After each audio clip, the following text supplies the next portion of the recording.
Imagine the suffocating scent of damp straw and the acrid smoke of cheap tallow candles filling a room so small the walls feel like they are closing in on you. You are 17 years old, but today you feel as ancient as the stones of the parish church where you will soon stand.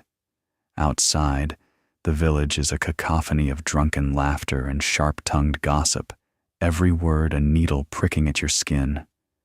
They are not celebrating your happiness. They are celebrating your surrender. In the medieval world, your body is not your own. It is a piece of land to be traded, a vessel to be filled, a contract signed in ink and sealed with the weight of a heavy iron ring. This is not the fairy tale you were told. There are no knights in shining armor here, only the reality of mud, toil, and the relentless expectations of a society that views you as a commodity. You stand in the center of your family cottage, shivering despite the fire in the hearth. Your mother's hands, rough from years of spinning wool and scrubbing floors, are surprisingly cold as she tugs at your linen shift. She does not look you in the eye. Perhaps she cannot bear to see her own past reflected in your terrified gaze. She knows what is coming. She has lived through the same whispers at the well and the same intrusive stares from neighbors who have known you since you were a babe in the cradle. Listen to the sounds beyond the door. That is the heartbeat of the village, a collective organism that feeds on the private details of your life. They know whose son you are marrying. They know how many chickens your father traded to secure this match. They know the exact measurements of the strip of land your family will lose if this union is not consummated by sunrise tomorrow. Privacy is a concept that has not been invented yet. Here, your bedroom is a public stage, and your modesty is a luxury you can no longer afford. The world of the Middle Ages is a landscape of hierarchy and harsh light. Above you is the king, above him is the church, and above all is a God who, according to the priest, demands your absolute submission. But beneath these grand structures lies the grit of the everyday, the mud between the cobblestones, the smell of boiled cabbage that clings to the rafters, the constant, gnawing fear that your life is being written by hands other than your own. You are a peasant girl in a world that values muscle and steel, and your only currency is your youth and your perceived purity. Think about the man waiting for you at the church porch. He is the miller's son. You have seen him at the market, his face often smudged with flour, his shoulders broad from lifting heavy sacks of grain. You do not know if he likes the sound of the wind in the trees, or if he has a temper that flares like dry straw. You do not know if he wanted this marriage any more than you did. In this village, choice is a sin, and duty is the only path to salvation. You are being merged with his household like two streams of water, and once the priest says the words, there is no turning back. The currents will pull you under, and you must learn to swim or drown in the silence of your own home. Can you feel the weight of the itchy wool against your skin? This is your best garment, patched and mended, passed down from a cousin who died in childbirth 2 winters ago. It is a reminder of the cycle you are about to enter. Life, death, and the brutal labor in between. The village expectations are a physical weight, pressing down on your shoulders until you want to scream, but you cannot scream. A proper bride is a silent bride. A proper bride is a vessel for her husband's legacy and the village's continuity. As the sun begins to peek through the cracks in the wooden shutters, you realize that the dawn does not bring light. It brings a countdown. Each chime of the church bell is a step closer to the moment you will be stripped of your name and given another's. You are standing on the edge of a precipice, looking down into the dark waters of a future you did not choose. The gilded cage is open, and the village is waiting to watch you walk inside and listen for the sound of the lock clicking into place.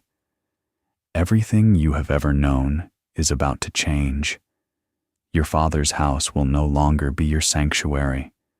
Your mother's advice will become a haunting echo. You are being prepared like a sacrificial lamb, polished and presented for a ritual that serves the land, the Lord, and the legacy of men. This is the beginning of the end of your childhood. The air is thick with the smell of wood smoke and anticipation. Can you hear the footsteps approaching the door? The village is ready. The priest is waiting. The stranger is standing at the altar. And you, trapped in your best woolen dress, are about to face the most terrifying night of your existence. Welcome to the reality of the medieval bride. Forget the songs of the troubadours and the legends of noble love.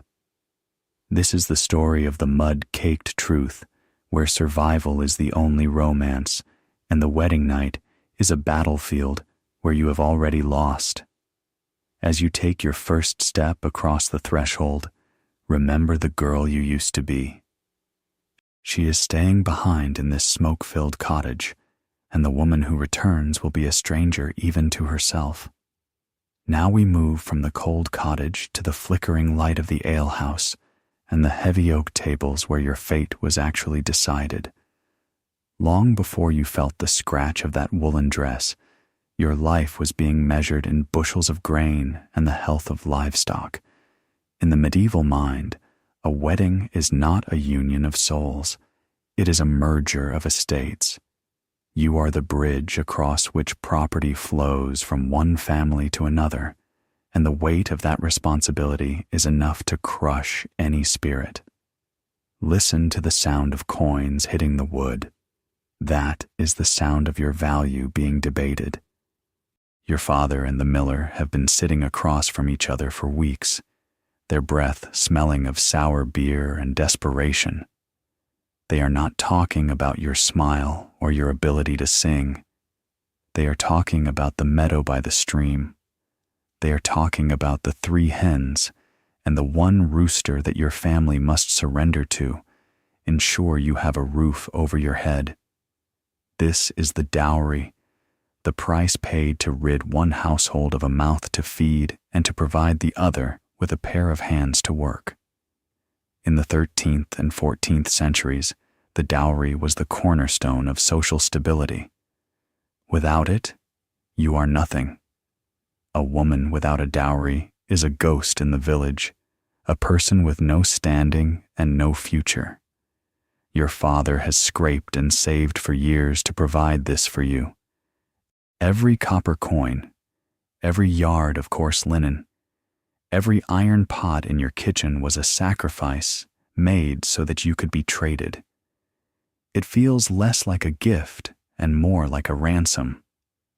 You are being bought out of your childhood and sold into a life of labor, and the terms of the contract are written in the callousness of men who see you as a biological necessity rather than a human being. Consider the items in your dowry chest. A wobbly stool your father carved by the fire during the long winter nights. A blanket woven by your mother, her fingers bleeding from the stiff fibers.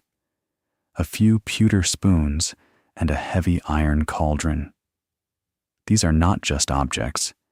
They are the physical manifestations of your family's survival. If the miller's son finds them insufficient, the deal could vanish in a cloud of tobacco smoke and angry whispers. You have spent your life watching these items accumulate, knowing that each one was a step closer to the day you would leave this house forever. The negotiation is a power play. The miller knows your father needs this alliance. He knows that a girl of 17 is a ticking clock in a village where age is measured by the lines on your face and the number of children in your arms. He pushes for more. He wants a share of the family's timber rights. He wants the grazing land for his sheep. And your father, trapped between pride and poverty, nods his head. Every time he agrees to another demand, a piece of your independence is stripped away. You are the silent partner in a business deal that will govern every breath you take until the day you die. Historians often speak of the legalities of these contracts, but they rarely speak of the smell of the room, the scent of damp wool and spilled ale, the way the shadows dance on the wall, making the men look like giants deciding the fate of the world. You are standing outside the door, or perhaps hidden in the shadows of the rafters, listening to your life being bartered away. You hear your father laugh, a forced, hollow sound as the deal is struck. A handshake, a shared cup of wine, and the flesh is traded for the field. The contract is signed not with a pen, but with the collective expectation of the community. The village knows the terms of the trade before the ink is even dry. The whispers start at the well and spread to the fields. They say your father gave too much. They say the miller's son got a bargain. They look at you and see a bundle of goods, a collection of assets that must now be put to work. You are no longer a daughter, you are an investment. And like any investment, the new owners expect a return. They expect the bread to be baked, the wool to be spun, and the heirs to be produced with mechanical regularity. Think about the psychological toll of being a transaction. In the modern world, we speak of agency and choice. In your world, those words are as foreign as the languages of the crusaders across the sea. Your agency was traded for a strip of grazing land when you were still playing with rag dolls. Your choice was buried under the necessity of keeping the family line intact. You are a link in a chain that stretches back 1,000 years and forward into a future you cannot imagine. The contract of flesh is a heavy shroud, and today you must learn how to wear it without suffocating. As the alehouse empties and the men stumble home into the twilight, the contract becomes the law of your life. It is more binding than the stone walls of the church, and more relentless than the changing of the seasons. You look at your hands and wonder how much work they must perform to pay back the price of your own existence. You are a debt to be serviced, a promise to be kept, and a commodity to be managed. The wedding night is simply the final act of the audit, the moment when the goods are delivered and the seal is applied. Feel the coldness of the iron ring in your mind. It is not a circle of love, it is a brand. It marks you as the property of the contract, the inhabitant of the new household, the servant of the miller's legacy. The village is watching to see if the goods are as described. They are watching for a flaw in the fabric or a weakness in the spirit. You must be perfect. You must be sturdy. You must be worth the chickens and the pots and the wobbly stool. Because in the medieval market of marriage, there are no refunds, and a broken contract is a death sentence for your soul. The air in the cottage feels different now that the deal is done. Your father looks at you with a mixture of relief and guilt. Your mother looks at you with the tired eyes of a woman who knows exactly what a contract of flesh entails. You are being moved like a piece on a chessboard, and the game is already in its final stages. The village bells will ring, the priest will mumble the Latin words, and the trade will be complete. You are the flesh, he is the land, and the world is the cold, hard table where the bargain was made. Everything about your wedding is an extension of this trade. The feast is a display of the new alliance. The bedding ceremony is the verification of the delivery. The morning after is the final accounting. You are living inside a ledger, and every move you make is a mark on the page. Can you hear the scratching of the quill? The lawyers of the soul and the masters of the land are finishing their work. The contract is ready, the price has been paid, and you, the most expensive and most fragile part of the deal, are about to be handed over. Before you even knew the shape of your own name, others were carving it into the history of another house. Childhood in the medieval world is not a long season of play and discovery. It is a brief, sharp moment of light before the heavy curtains of duty are drawn shut. While modern children dream of what they might become, you were taught only what you had to be. For many of you, the betrayal of your childhood began before you could even walk. It began in the cradle, with the quiet murmurs of fathers and the strategic nods of lords. Imagine being 5 years old, sitting on the cold earthen floor of your cottage, clutching a bird carved from a scrap of pine. You are watching the firelight dance on the ceiling, oblivious to the fact that miles away in a different village, a boy you have never met is being told that you belong to him. You are not a person to these decision makers. You are a placeholder. You are a strategic piece moved on a board of survival and land rights. The hand-fasting rituals and the formal betrothals of childhood are the first chains wrapped around your ankles, and you are too young to feel the weight of the metal. By the time you were 7, the law of the church began to tighten its grip. Canon law spoke of the age of reason and the age of consent, usually 12 for girls and 14 for boys. But these numbers were often just ink on parchment. In the reality of the village and the manor house, the deal was done long before the reason arrived.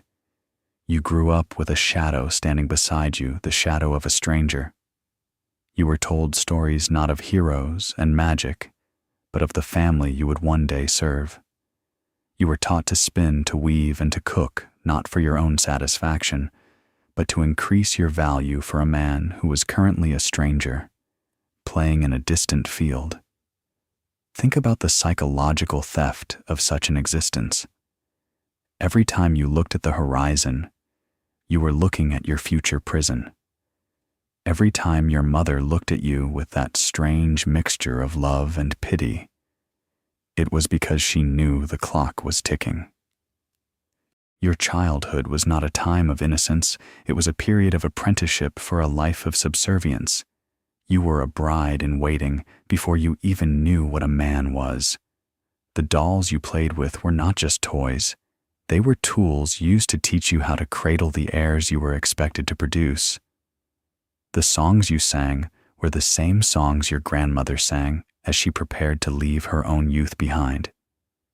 There is a particular kind of cruelty in being promised to another while you are still losing your baby teeth. It creates a fracture in the soul. You are living in one house, but you are already being ghosted by the next. You belong to your father today, but the miller's son owns your tomorrow. This split existence breeds a quiet desperation.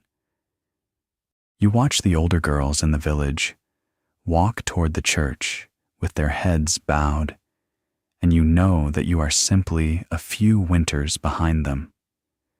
You see the light fade from their eyes after the first child is born, and you realize that your childhood is a countdown to that same dimming. In the 13th century, these child betrothals were the glue that held the social fabric together. They prevented feuds, they secured water rights, and they ensured that land was not fractured by inheritance. The peace of the village was built on the broken childhoods of its daughters. You were the currency of peace, and the price of that peace was your right to choose your own path. The adults spoke of protection and security, but you felt only the closing of doors. The world was shrinking around you, narrowing down to a single hearth, a single bed, and a single master. Consider the moments when you tried to rebel in the small ways a child can. Perhaps you hid in the woods or refused to learn the stitches your mother insisted upon. But the weight of the village was always there to push you back into line. The priest would speak of the fourth commandment and the duty to honor your father and mother. But in this world, honoring your parents meant becoming a bargaining chip. It meant surrendering your body to a contract you did not sign. The betrayal was not just in the arrangement, but in the way it was framed as a holy necessity. Your heart was not a factor in the equation, only your fertility and your father's debt. As you reached your early teens, the whispers turned into loud declarations. The strangers would come to visit, eyeing you like a farmer eyes a heifer at the fair. They would look at your teeth, your hips, and your hands. They were checking the quality of the goods, and you had to stand there silent and modest while your childhood was officially declared over. The boy who was once a blurry name in a story is now a young man with a heavy hand and an expectant gaze. The playmate you never had is now the master you must serve. The transition is not a slow evolution. It is a violent snap of the spirit. The betrayal of childhood is a wound that never quite heals.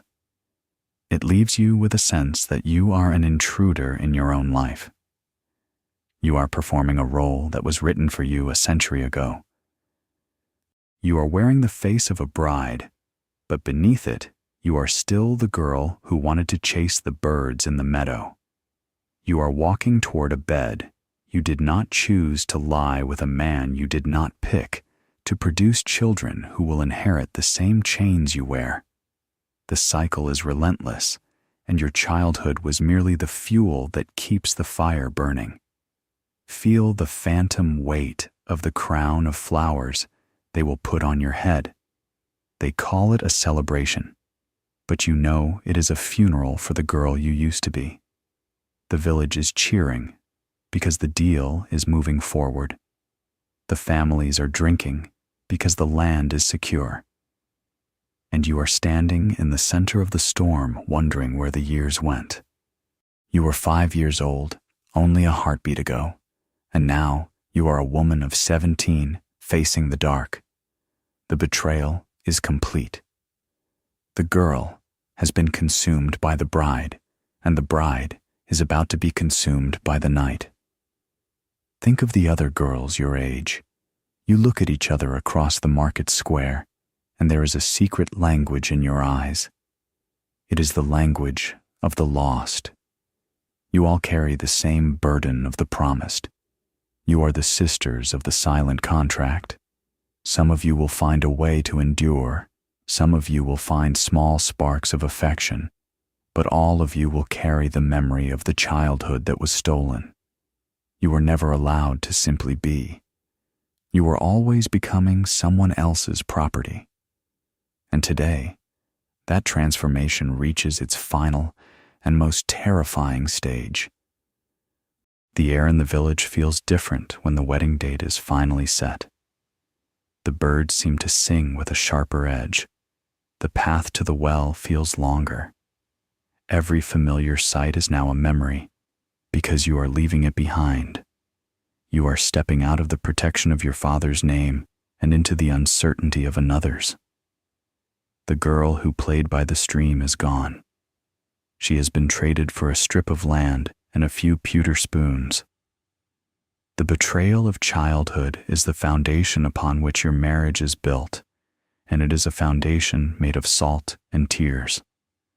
The water is lukewarm and carries the faint grit of the well, but to your mother, it is a sacred solvent intended to wash away the last traces of your girlhood.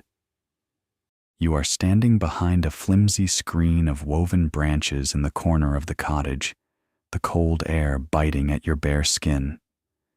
This is the ritual of cleansing, a preparation that has less to do with hygiene and everything to do with presentability. In a world where full body baths are a rare luxury reserved for the wealthy or the holy, Your immersion today is a signal. It tells the village that you are being scrubbed clean for your new master, and that your family still holds a shred of respectability in this mud-caked valley. Can you feel the coarse cloth against your shoulder? Your mother is not being gentle. She rubs your skin until it is raw and red, her movements mechanical and determined. To her, you are a tarnished pot that must be polished before it is put on display at the market. She mutters under her breath, prayers mixed with old wives' tales, a linguistic stew of church Latin and village superstition. She is washing your feet with a zeal that borders on the frantic, because the old ones say that clean feet bring a fertile womb. Every splash of water is a silent plea to the heavens to make you productive, to make you sturdy, to make you worth the chickens and the meadow. Think about the soap she is using. It is a harsh mixture of wood ash and animal fat, smelling of the hearth and the slaughterhouse. It does not soothe your skin, it stings it. There are no lavender oils or scented salts here, only the sharp reality of survival. But perhaps she has slipped a few sprigs of dried hyssop or fennel into the tub. Not for the scent, but to ward off the wood demons and the evil eye that hungry neighbors might cast upon a new bride. The water is a barrier, a thin line between the girl who played in the dirt yesterday and the woman who must lie in a marriage bed tonight. In the medieval mind, the body is a battlefield between spirit and flesh. By the 14th century, the church had taught you that your beauty is a snare and your body is a vessel for original sin inherited from Eve. This bath is a symbolic purification. You are being washed of the perceived filth of your own nature, prepared to be a modest and submissive partner in a sacred sacrament. But as the water chills and the wind whistles through the cracks in the walls, you do not feel sacred. You feel exposed. You feel like a piece of meat being prepared for a feast you were never invited to attend. Consider the history of the water itself. It was hauled by your own hands from the well just yesterday, the same well where the gossips gather to dissect your future. That water has seen the faces of 100 brides before you, and it will see 100 more. It is a silent witness to the cycle of the village. The water is heavy with the minerals of the earth, just as you are heavy with the expectations of the ancestors. As your mother pours a final bucket over your head, the chill makes your breath catch in your throat. It is a shock to the system, a violent awakening to the reality that there is no turning back. There is a strange silence in the cottage during this ritual. Even your younger siblings are quiet, sensing the gravity of the transformation. They look at you through the gaps in the screen, seeing a stranger emerging from the steam. You are being scrubbed of your past, of the dirt from the fields where you worked, of the soot from the hearth where you cooked. You are being made into a blank slate, upon which the miller's son will write his own history. The ritual of cleansing is the ultimate act of erasure. By the time you step out of that tub, the girl who knew the secret paths in the woods will be gone, replaced by a polished bride ready for the altar. Think of the herbs that might be tucked into your hair or hidden in the folds of the shift you will soon wear. Rosemary for remembrance, but also to keep the mind steady. Rue to guard against the enchantments of rivals. These are the hidden armors of the medieval woman. While the men talk of land and law, the women talk of roots and resins. Your mother presses a small dried bundle into your hand, telling you to keep it close. It is a secret shared between generations of women who have all stood shivering in this same corner, facing the same daunting horizon. The psychological weight of this preparation is immense. You are being handled like an object being readied for a ritual. Your privacy is a casualty of tradition. Your mother-in-law might even be standing nearby, eyeing the shape of your hips and the strength of your back as you emerge from the water.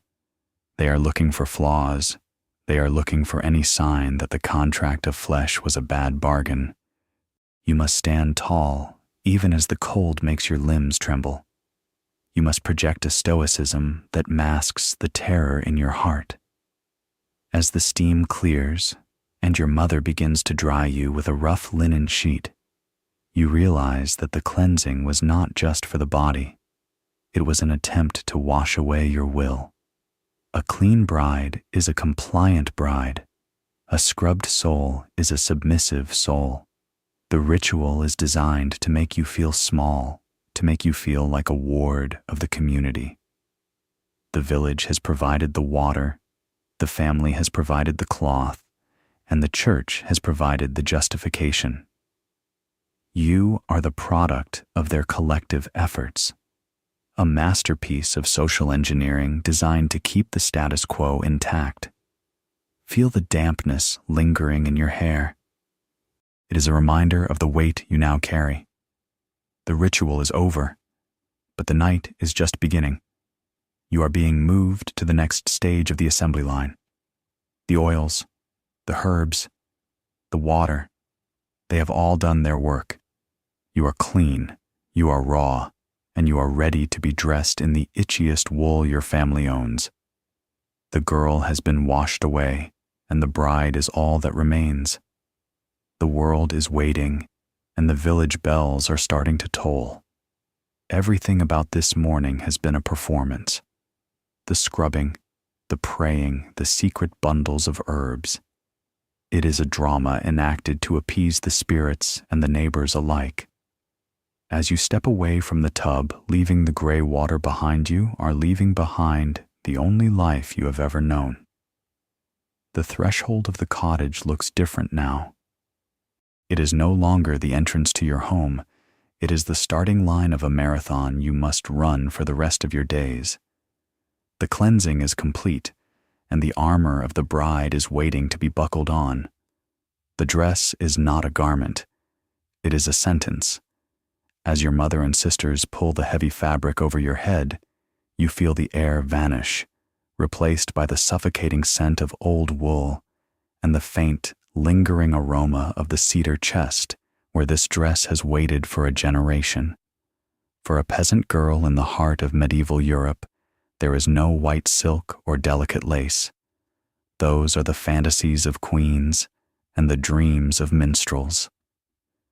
Your finery is sturdy, itchy, and thick enough to shield a body from a winter storm, yet it offers no protection against the cold reality of the day. This is your armor, buckled on with silver pins and tightened with laces that feel like the fingers of the village itself, squeezing the breath from your lungs. Look at the color. It is a deep, faded blue, the color of a twilight sky just before the stars fail. In your time, white is the color of mourning or the shroud of the dead. Blue is the color of the virgin, the ultimate symbol of purity and quiet suffering. By wearing this shade, you are announcing your status to the parish. You are the modest maiden, the untouched vessel, the girl who follows the rules of the church even when those rules feel like a noose.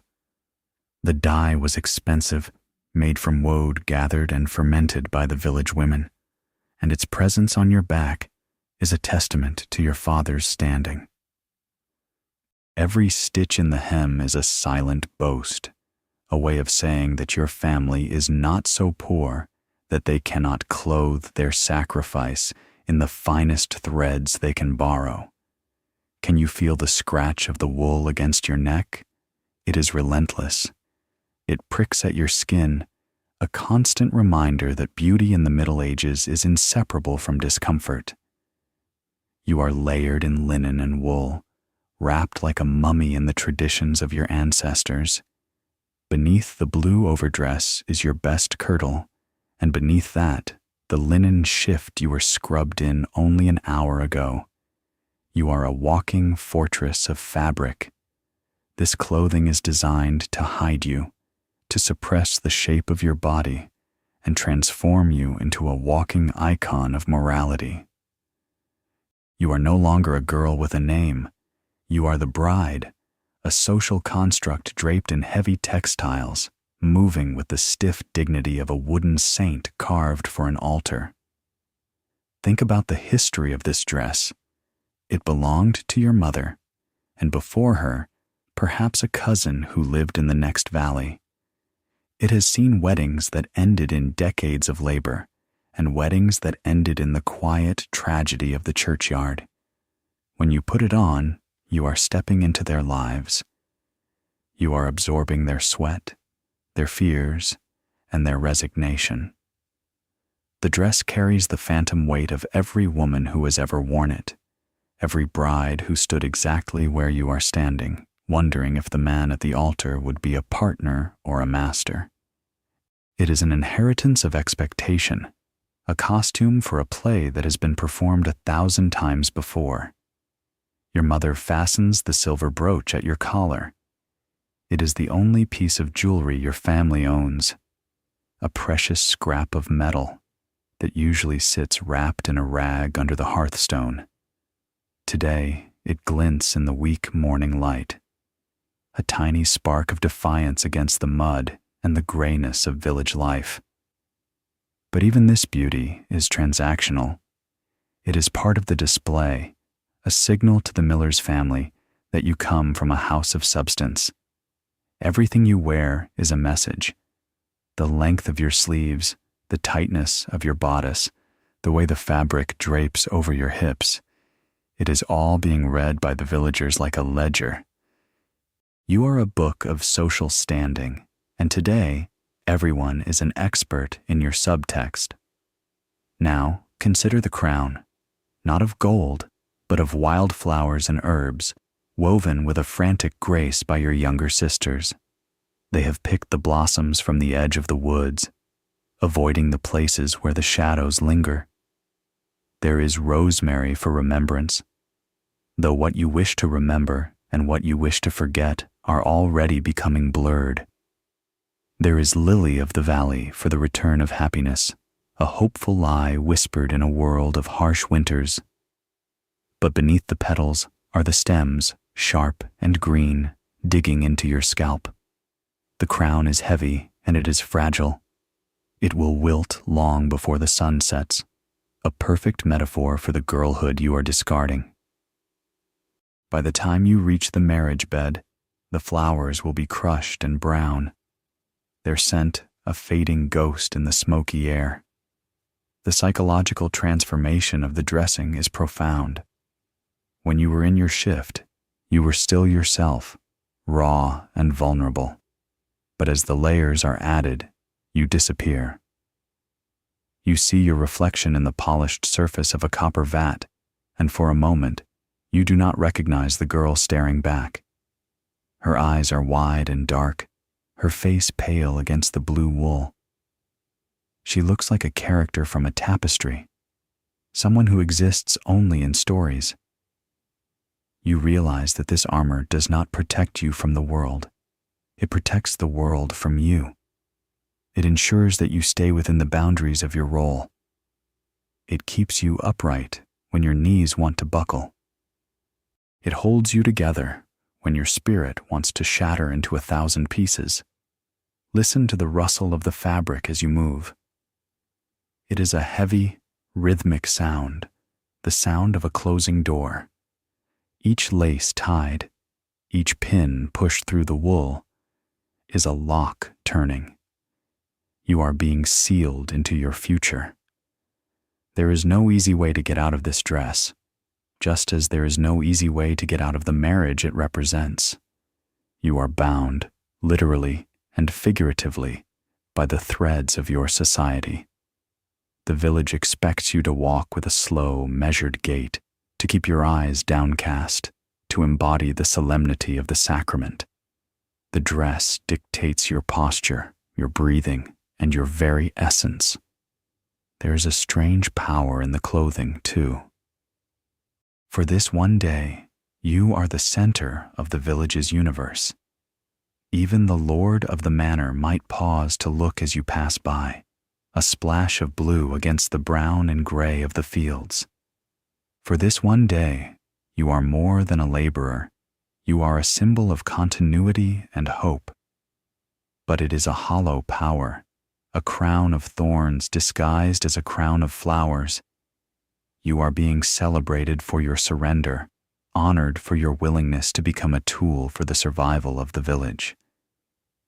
The armor of silk, or wool, is a beautiful cage, and as the final pin is set, you feel the weight of it settling into your very bones. Think of the man who will soon see you in this finery. He is waiting in the church porch, wearing his own best tunic, his heart likely thumping against his ribs just like yours. Does he see the armor, or does he see the girl beneath it?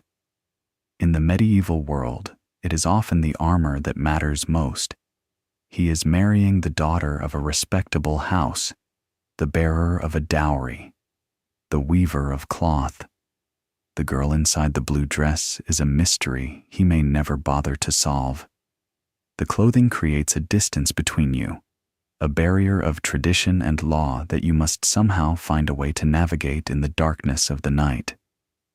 As you take your first step toward the door, the heavy wool sways around your ankles, dragging in the dust. It is already getting dirty, a reminder that the world is ready to tarnish your perfection.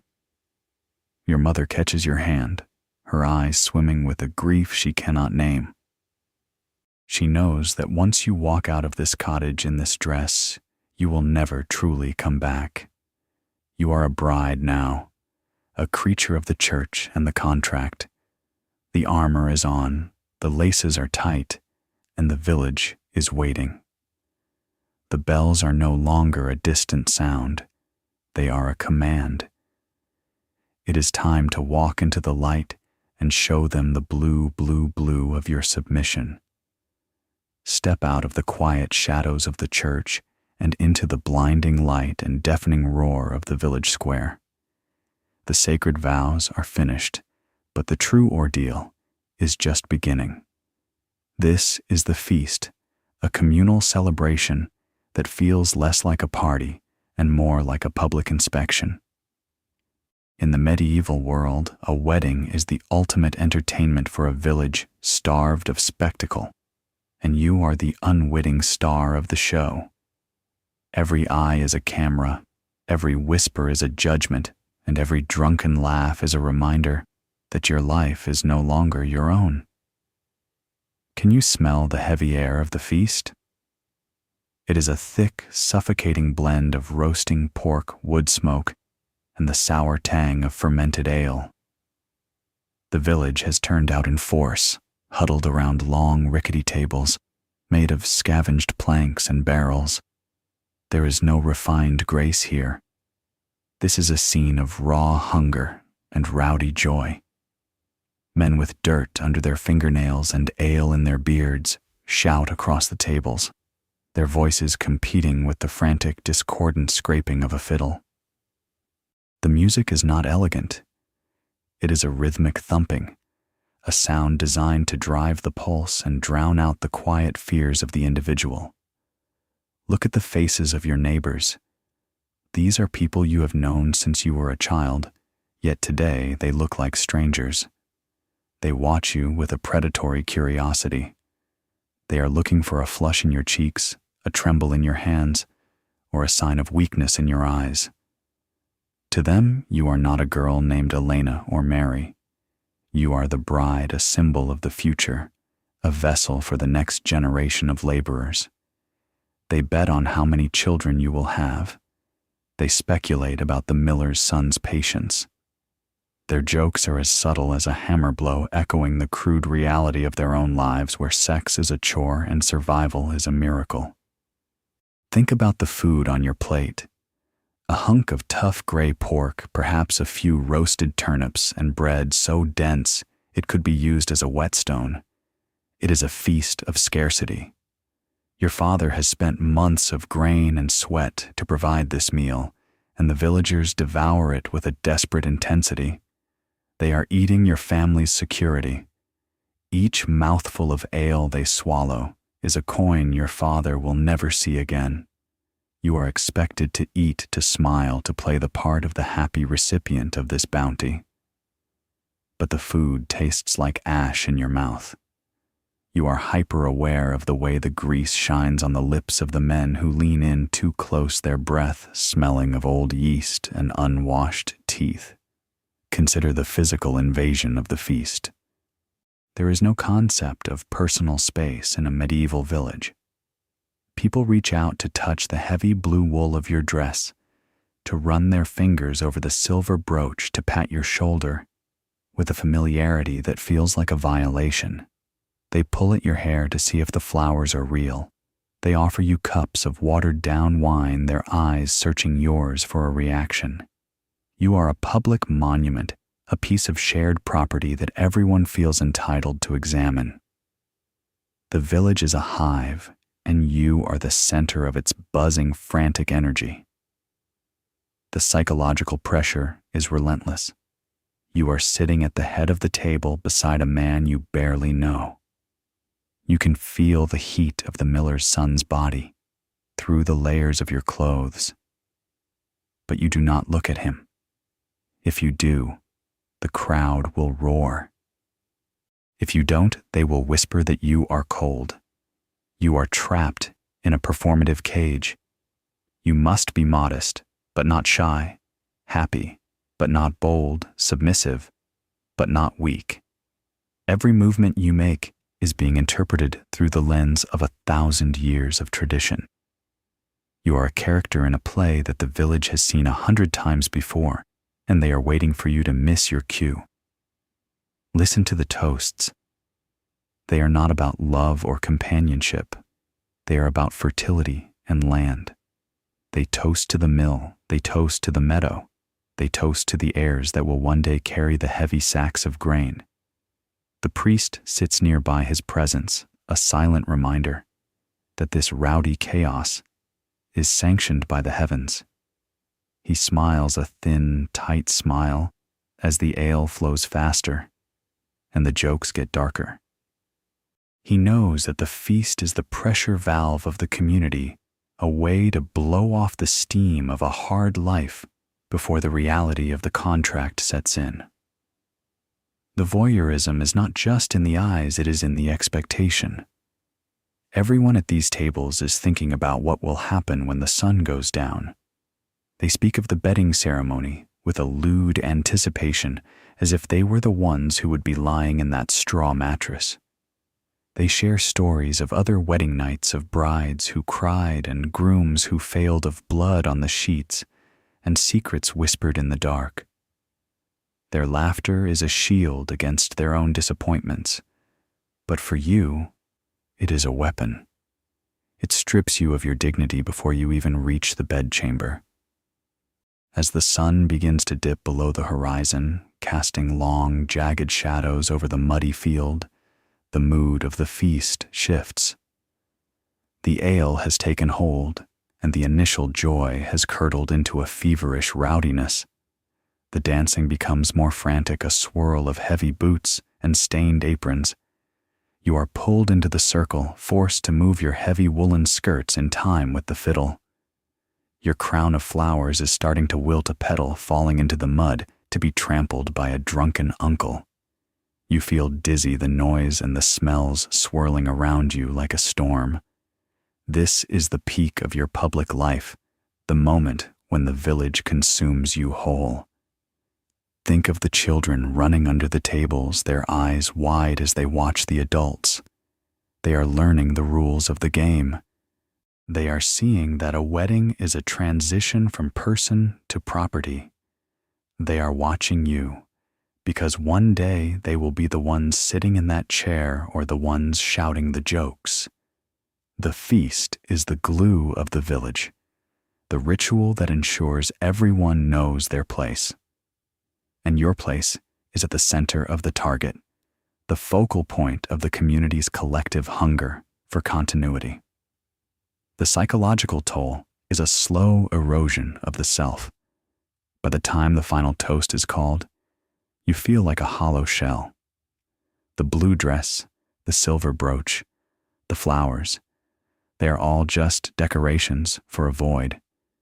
You have been looked at, touched, and discussed until there is nothing left of the girl who woke up in the smoke-filled cottage. You are now the property of the village's imagination, a character in their story. The feast of Voyeurs has done its work. It has stripped you of your privacy and prepared you for the ultimate invasion. As the torches are lit, casting a flickering orange glow over the remnants of the meal, you realize that the feast was just the preamble. The crowd is getting restless. They are looking toward the miller's house, toward the dark door that leads to your future. The laughter is sharper now, the jokes more pointed. They are ready for the next act. They are ready to escort you to the bed. The feast is ending, but the voyeurs are not going anywhere. They will follow you into the shadows, their eyes burning like the torches they carry. Leave the drunken shouts of the feast behind and look up at the stone spire of the parish church, cutting into the gray sky like a silent warning. In the medieval world, the church is not just a building. It is the atmosphere you breathe. It is the gravity that keeps your world from flying apart. As you stood at the church door today before the priest in his heavy vestments, you were not just participating in a village ritual. You were being caught in a trap of divine architecture. Since the 13th century, the Catholic Church has declared marriage a sacrament, a sacred and indissoluble bond that transforms your very essence. You did not just marry a man. You signed a contract with God, and God does not allow for fine print or exit clauses. Can you feel the cold, damp air of the church porch? This is where the first part of the ceremony happened, because in your time, the interior of the church is reserved for the most sacred of mysteries. You stood there under the gaze of stone saints and carved demons, a reminder that every choice you make has eternal consequences. The priest's voice was low and gravelly as he spoke the Latin words, those strange rhythmic sounds that carry the weight of centuries. You did not understand every word, but you understood the intent. He was binding your soul. He was taking your individual will and folding it into the iron will of the church. The iron ring he placed on your finger is not a symbol of romance. It is a link in a chain that fastens you to the altar and to the man standing beside you, until the day you are buried in the churchyard. Think about the psychological power of the term indissoluble. In the modern world, we think of marriage as a choice that can be unmade if the heart changes. In your world, the heart is irrelevant. The church teaches that once the words are spoken and the body is surrendered, the two of you are one flesh. To break that bond is to tear the soul apart. There is no divorce. There is only the long, relentless endurance of the days. The church has created a cage that is invisible but stronger than any iron bars. It is built of guilt of fear and of the absolute certainty that to rebel is to risk the fires of hell. You are a prisoner of the sacred, and the priest holds the keys. Consider the concept of the marriage debt, the debitum conjugal. This is the theological core of your marriage, and it is a concept designed to ensure total control. The church teaches that your body is no longer your own. It belongs to your husband just as his belongs to you. But the reality of power in the village ensures that the debt is usually collected by the master of the house. To deny your husband is not just a personal slight, it is a sin against the divine order. You are told that by surrendering your body, you are fulfilling your sacred duty to prevent the sin of lust.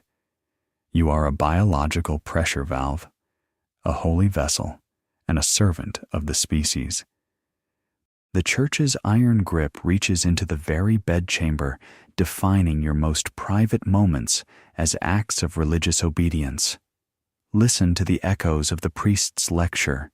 He spoke of Eve, the first woman, the bringer of sin, the weak vessel who led humanity to ruin. Every woman in the medieval world carries the shadow of Eve. You are told that because of her sin, you must be submissive. You must stay silent. You must accept the rule of your husband as penance for the fall of man. This is the ultimate gaslighting of history. You are being held responsible for a myth, and that responsibility is used to justify your servitude. The church doesn't just manage your marriage. It manages your sense of self-worth, ensuring that you feel small and sinful, so that you will never have the courage to look for the door. Think about the physical reality of the church itself. The stone walls are thick, the windows are narrow, and the incense is heavy and cloying. It is an environment designed to intimidate, to make the individual feel like a speck of dust in the grand design. When you look up at the crucifix, you see a figure of suffering, and you are told that your own suffering is a path to grace. If your husband is cruel, the church tells you to pray. If your heart is breaking, the church tells you to fast. If you are lonely, the church tells you that you have the company of the saints. Every human emotion you possess is redirected back into the machinery of the faith, ensuring that you remain a productive, submissive unit of the parish. The church's control extends to the very timing of your life. There are seasons for intimacy and seasons for abstinence. You must follow the liturgical calendar, the fasts of Lent, the celebrations of Easter, the long days of Advent. Your most private desires are subject to the schedule of the bishop. The iron grip is not just on your soul. It is on your clock. It is on the rhythm of your household. You are a part of a collective choreography, and the church is the master of the dance. Even the bedding ceremony you dread is a ritual meant to bring the community and the divine together, to witness the fulfillment of a sacred contract. As the ceremony moved into the church for the nuptial mass, you felt the change in the light. The flickering candles, the gold leaf on the altar, the deep shadows of the nave. It is a world of theater and power.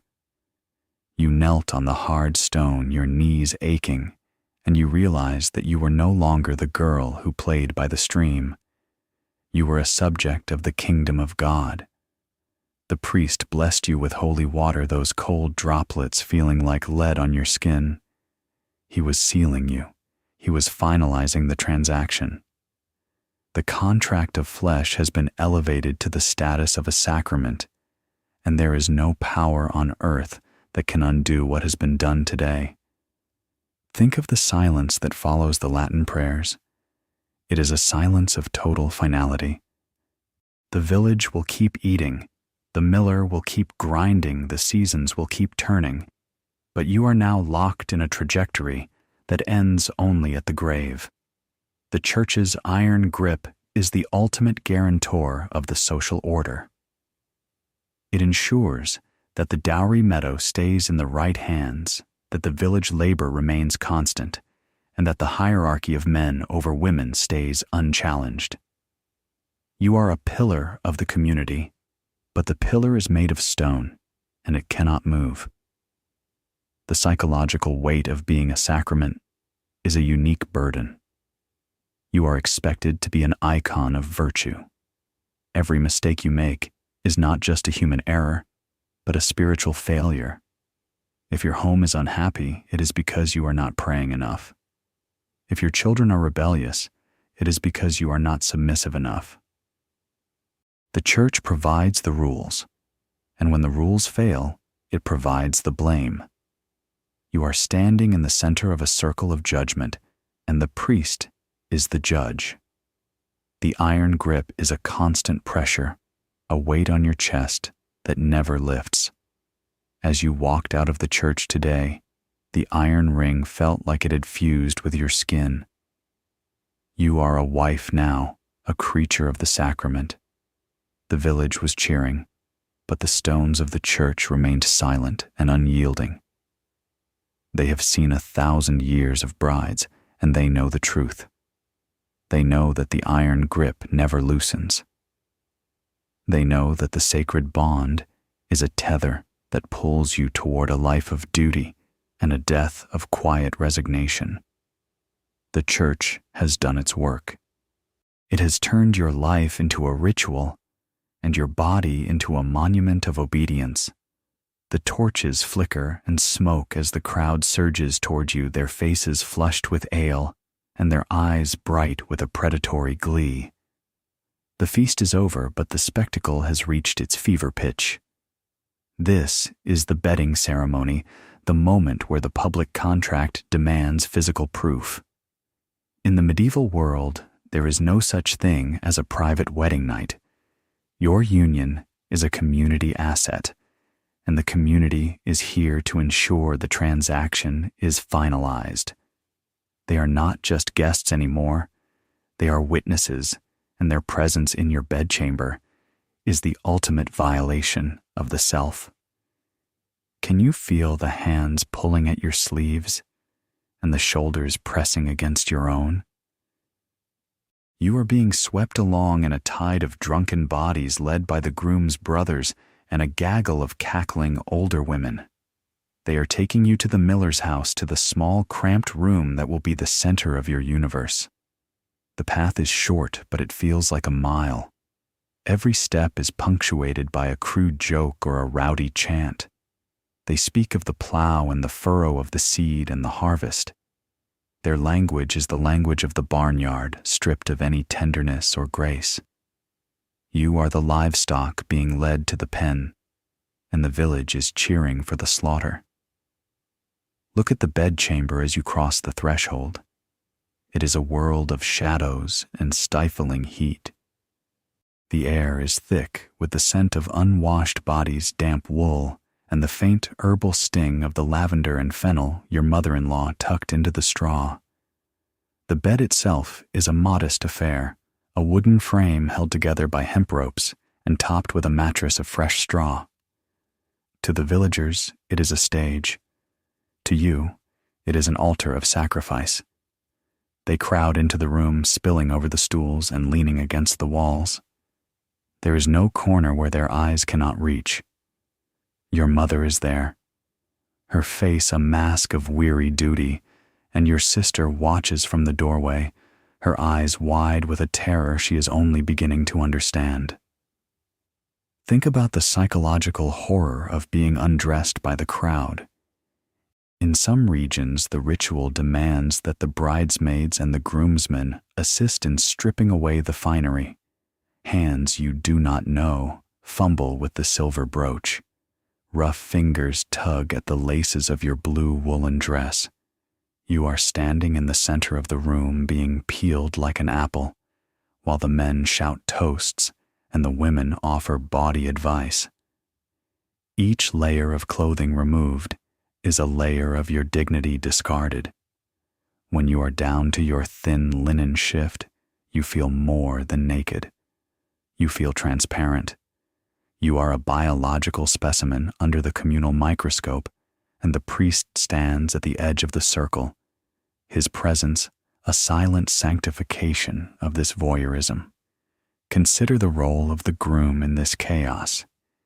He is being handled just as roughly pushed toward the bed with slaps on the back and slurred encouragement.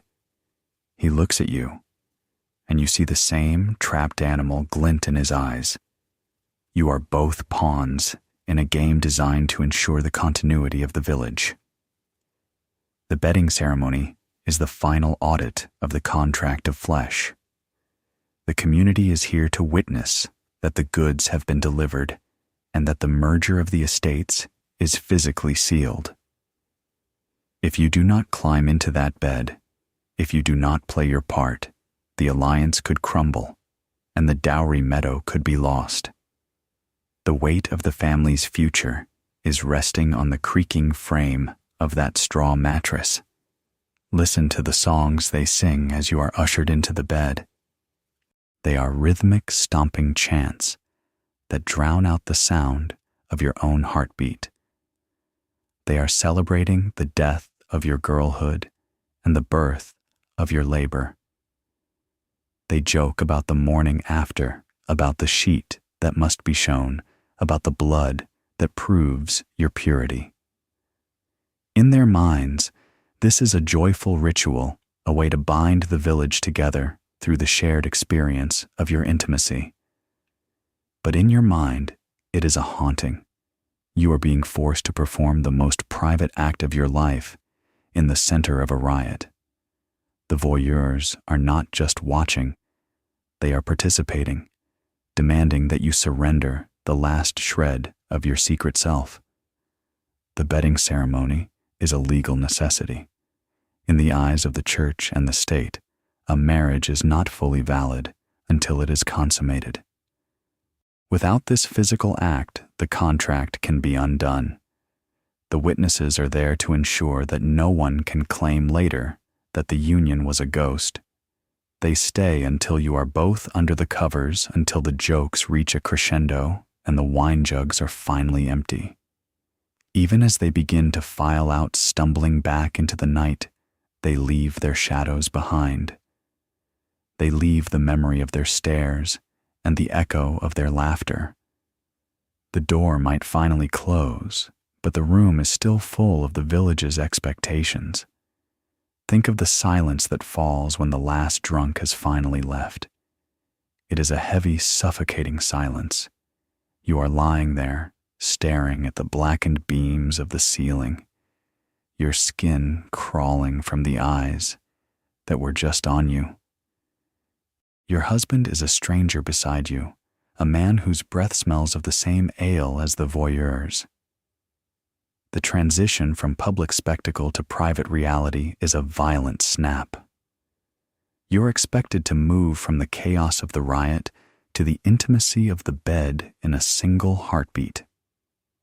But the riot is still in your head. The bedding ceremony has stripped the room of any possibility of tenderness, leaving only the cold, hard machinery of duty. The psychological weight of the bedding ceremony is a permanent mark. It teaches you that your body belongs to the parish. It teaches you that your bed is a public office. For the rest of your life, every time you lie down in this room, you will remember the night. The torches were bright, and the voices were loud.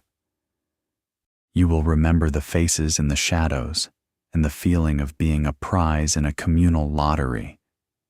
The church calls it a sacrament. The village calls it a feast. But you know it is the moment you were officially consumed. As the moonlight creeps through the cracks in the shutters, you realize that the bedding ceremony never truly ends.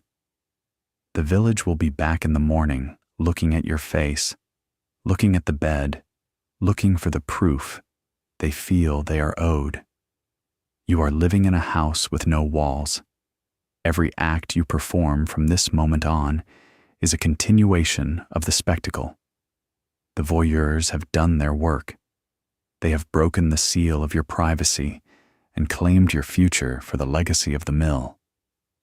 You are the wife now, a creature born in the heat of a communal riot and bound by the memory of 100 watching eyes. Everything about the night is defined by that initial invasion.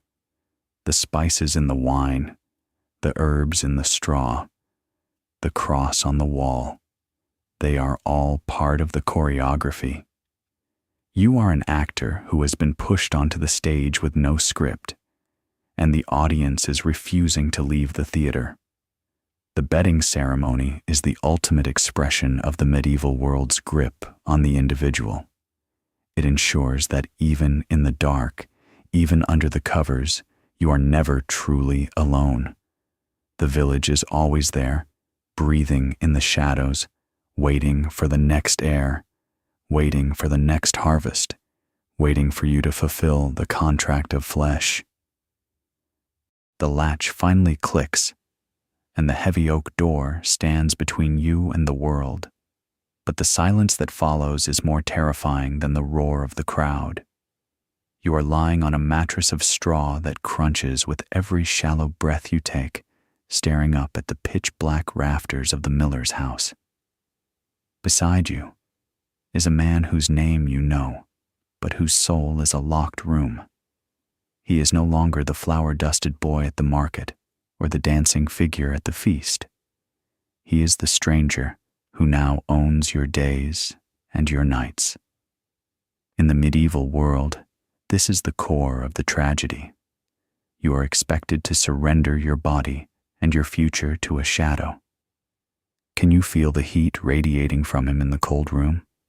It is a physical presence that demands an answer you do not have. You have spent your life being told that this moment is the culmination of your existence, the sacred fulfillment of the contract of flesh. But as you lie there, your skin prickling against the rough blanket, you feel only a profound sense of isolation. There are no words between you. The language of the village is a language of public declarations, not private whispers. You do not know how to speak to him, and he clearly does not know how to speak to you. You are two survivors of the same riot clinging to opposite sides of a sinking ship. Think about the stranger's hands. Perhaps they are scarred from the millstones or calloused from hauling grain. You wonder if those hands will be gentle or if they will carry the same blunt force as the law that brought you here. In the 13th century, there is no expectation of romantic love. Love is a luxury for the poems of the nobility, a distant dream that has no place in a house of labor. You are looking for something far more basic than love. You are looking for safety. You are looking for a sign that this man sees you as a human being and not just an addition to his father's inventory. But in the dark, with the smell of stale ale and candle wax hanging in the air, signs are hard to find. Consider the theological weight of the silence. The priest's words about the marriage debt echo in the corners of the room like a haunting. You are told that your body is a debt to be paid, a sacred obligation to prevent the sin of desire. But how can there be desire in a room filled with dread? The church has framed your intimacy as a transaction, a holy duty that must be performed to maintain the order of the universe. This stranger beside you is the debt collector, and you are the currency. The psychological toll of being a debt is a slow erosion of your humanity. You are not a partner, you are a payment, and the payment is due tonight. Listen to the sounds of the house. The creak of the settling timber, the scurrying of a mouse in the thatch, the distant, lonely bark of a dog. These are the sounds of your new life. Every familiar noise from your father's cottage is gone, replaced by the alien rhythm of the miller's house. You feel like an intruder in your own bed. The stranger shifts his weight, and the straw mattress groans a sound that feels like a warning. You realize that you are now part of his legacy, his family's story. Your own history has been severed, your own name suppressed. You are in the shadow of a stranger, and the shadow is growing. Think about the physical awkwardness of the moment. You are both still wearing the remnants of the day, the thin linen shift that feels like paper against your skin, the iron ring that feels like a brand on your finger. There is no grace in this beginning. It is a fumbling, uncertain encounter between two people who have been pushed together by land rights and livestock. You wonder if he is as terrified as you are. Does he look at you and see a burden? Does he see a woman who will demand bread he hasn't ground, or a companion who will ease the weight of the mill? The mystery of the stranger is the greatest burden of the night. The psychological pressure to perform is a constant hum. You know that the village is just outside that wall, or at least their expectations are. You know that your mother-in-law is likely listening from the next room or just beyond the door. You are performing for a ghost audience, even in the dark. The bedding ceremony has ensured that you cannot forget the voyeurs. You are lying in the shadow of their stares. Every movement you make is a response to their demands. You are trying to find a way to be a wife before you have even learned how to be a companion. Imagine the transition from the crowd to this absolute proximity. Hours ago, you were the center of a riot, and now you are in the most intimate space possible with someone you wouldn't recognize if his face was clean. The whiplash of the spirit is profound. You are expected to bridge the gap between stranger and one flesh in a single night. But the gap is a canyon. It is filled with the years of separate lives, separate families, and separate dreams. You are being asked to build a bridge in the dark with no tools and no instructions.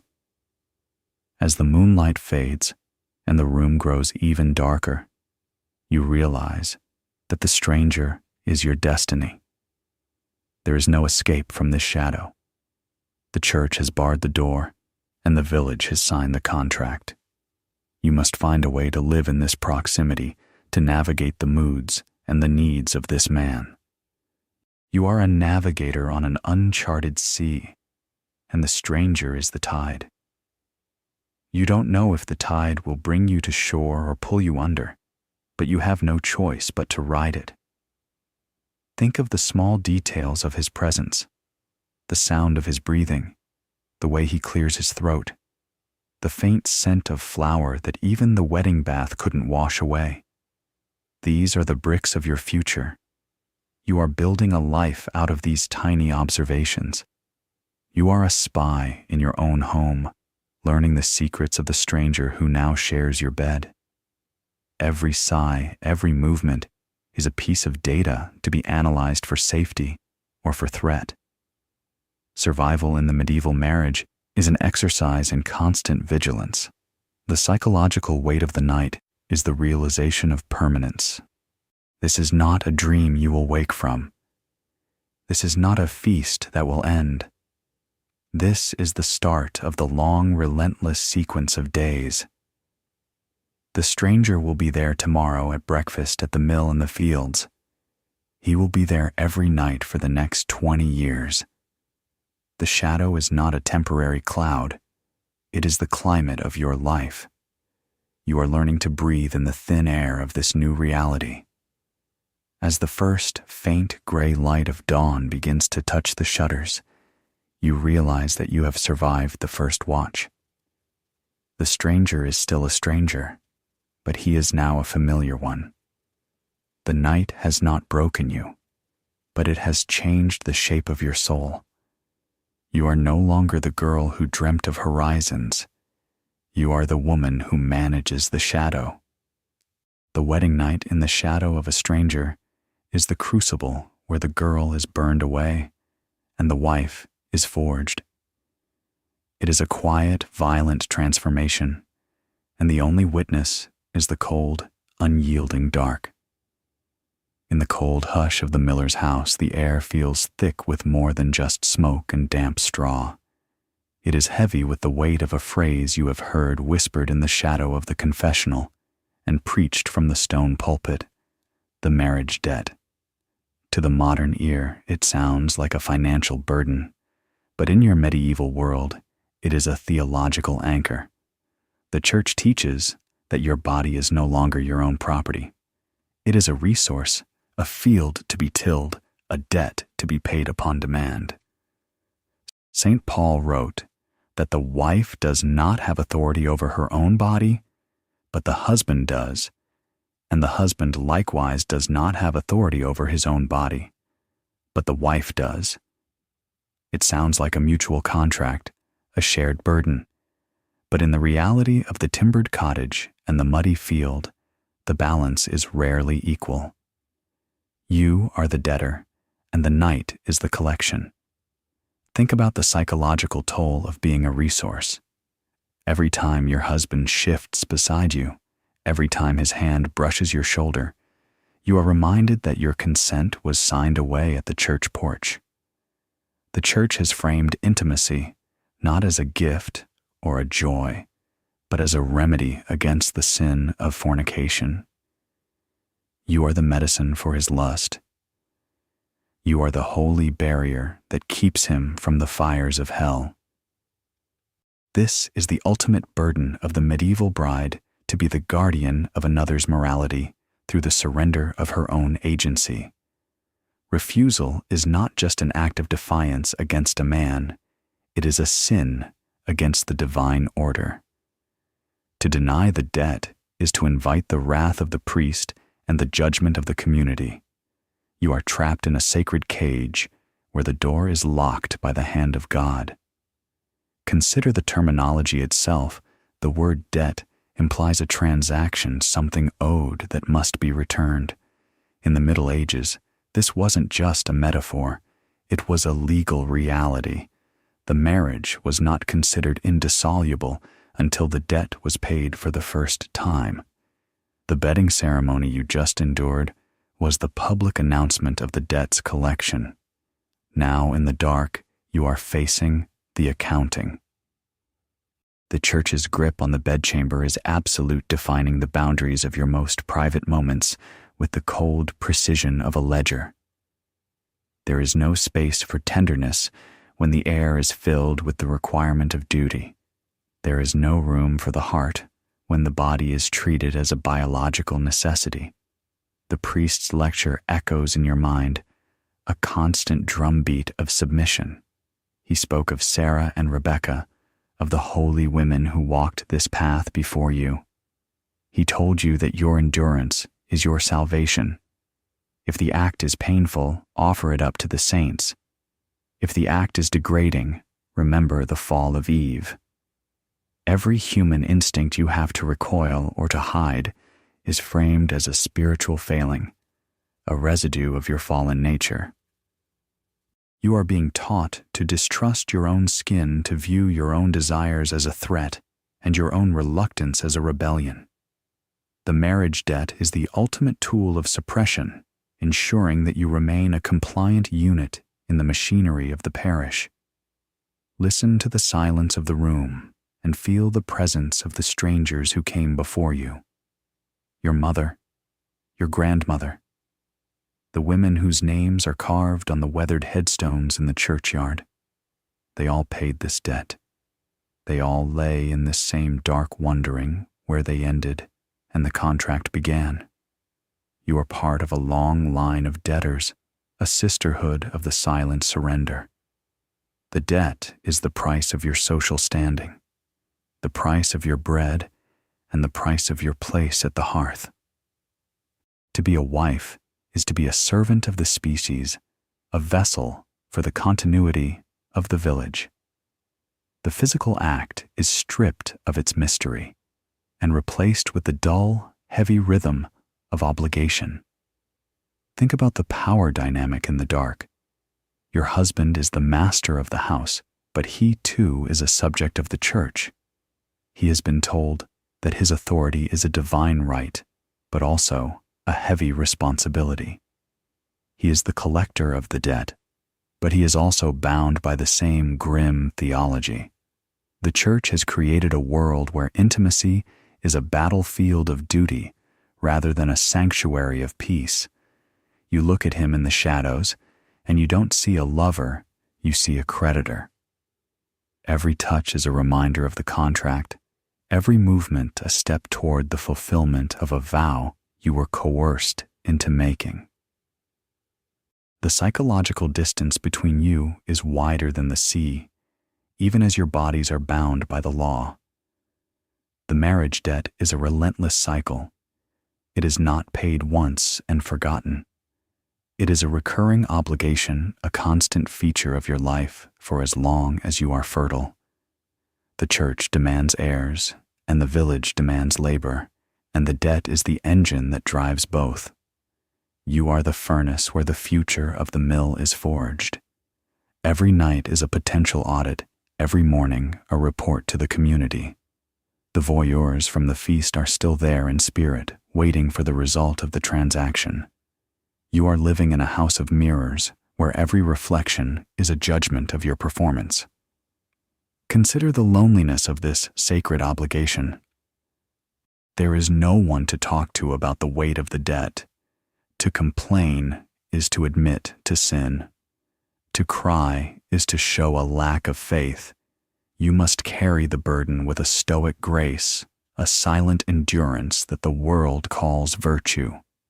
Your mother-in-law watches you with a sharp eye, looking for the signs of a successful collection. She has paid her own debt, and now she expects you to pay yours with interest. The sisterhood of the village is built on shared suffering, but the suffering is never spoken aloud. It is a secret language of sighs and tired eyes. As the gray light of dawn begins to touch the room, you realize that the debt has been paid for today, but the ledger is never empty. Tomorrow, the collection starts again. The marriage debt is the foundation of your existence, the iron law that governs your body and your soul. You are a creature of the sacrament, a debtor to the divine, a servant of the contract. The girl who once dreamt of freedom is a memory. The woman who remains is a unit of production, a guardian of the hearth, and a payer of the debt. The night has done its work. The contract is sealed. The debt is acknowledged, and the long, slow grind of the years is beginning. Think of the iron ring on your finger. It is a symbol of the debt, a circle with no end. It is a reminder that you are bound by a theology that sees you as a means to an end. The Church's iron grip is not just a historical fact. It is a physical weight on your chest. You are breathing the air of a world that values your utility over your humanity. The marriage debt is the ultimate betrayal of the individual, a sacrifice of the person for the sake of the collective. As you rise from the bed to face the chores of the day, you carry the debt with you, a silent companion in the cold morning air. Everything you do from this moment on is a reflection of this obligation. Your labor in the kitchen, your work in the fields, your care of the children. They are all extensions of the marriage debt. You are a whole life committed to a single contract. The voyeurs are satisfied, the priest is content, the miller is secure. And you standing in the shadow of the stranger are the one who pays the price. The debt is the reality of the medieval bride, a holy burden that defines the boundaries of her world and the limits of her soul. Welcome to the long accounting. The day has begun, and the debt is waiting. While the priest speaks of Latin prayers and sacred sacraments in the daylight, the shadows of your cottage hold a different kind of power. In the medieval world, faith is the stone wall of the cathedral, but superstition is the moss that grows in the cracks. You are lying in the dark of your new home, and your hand instinctively goes to the small red ribbon tied tightly around your waist beneath your shift. This was not a gift from the church. It was a secret passed from your mother's trembling hand to yours, a silent ritual meant to bind your fertility and ward off the wandering spirits of the night. You are living in a landscape of omens, where a bird flying against the shutters or a spilled pinch of salt can feel like a sentence of death. Think about the psychological space that charms inhabit. You are a woman with no medical knowledge, no control over your own biology, and no voice in the halls of power. Superstition is the only tool you have to negotiate with a universe that feels indifferent to your survival. Your mother-in-law has tucked sprigs of dried fennel and hyssop into the straw of your mattress, not for the scent, but to create a barrier against the evil eye.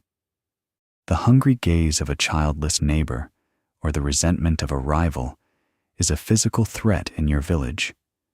You believe that envy can curdle the milk in your breasts or wither the child in your womb before it is even born. These small bundles of herbs are your secret armor against the invisible arrows of misfortune.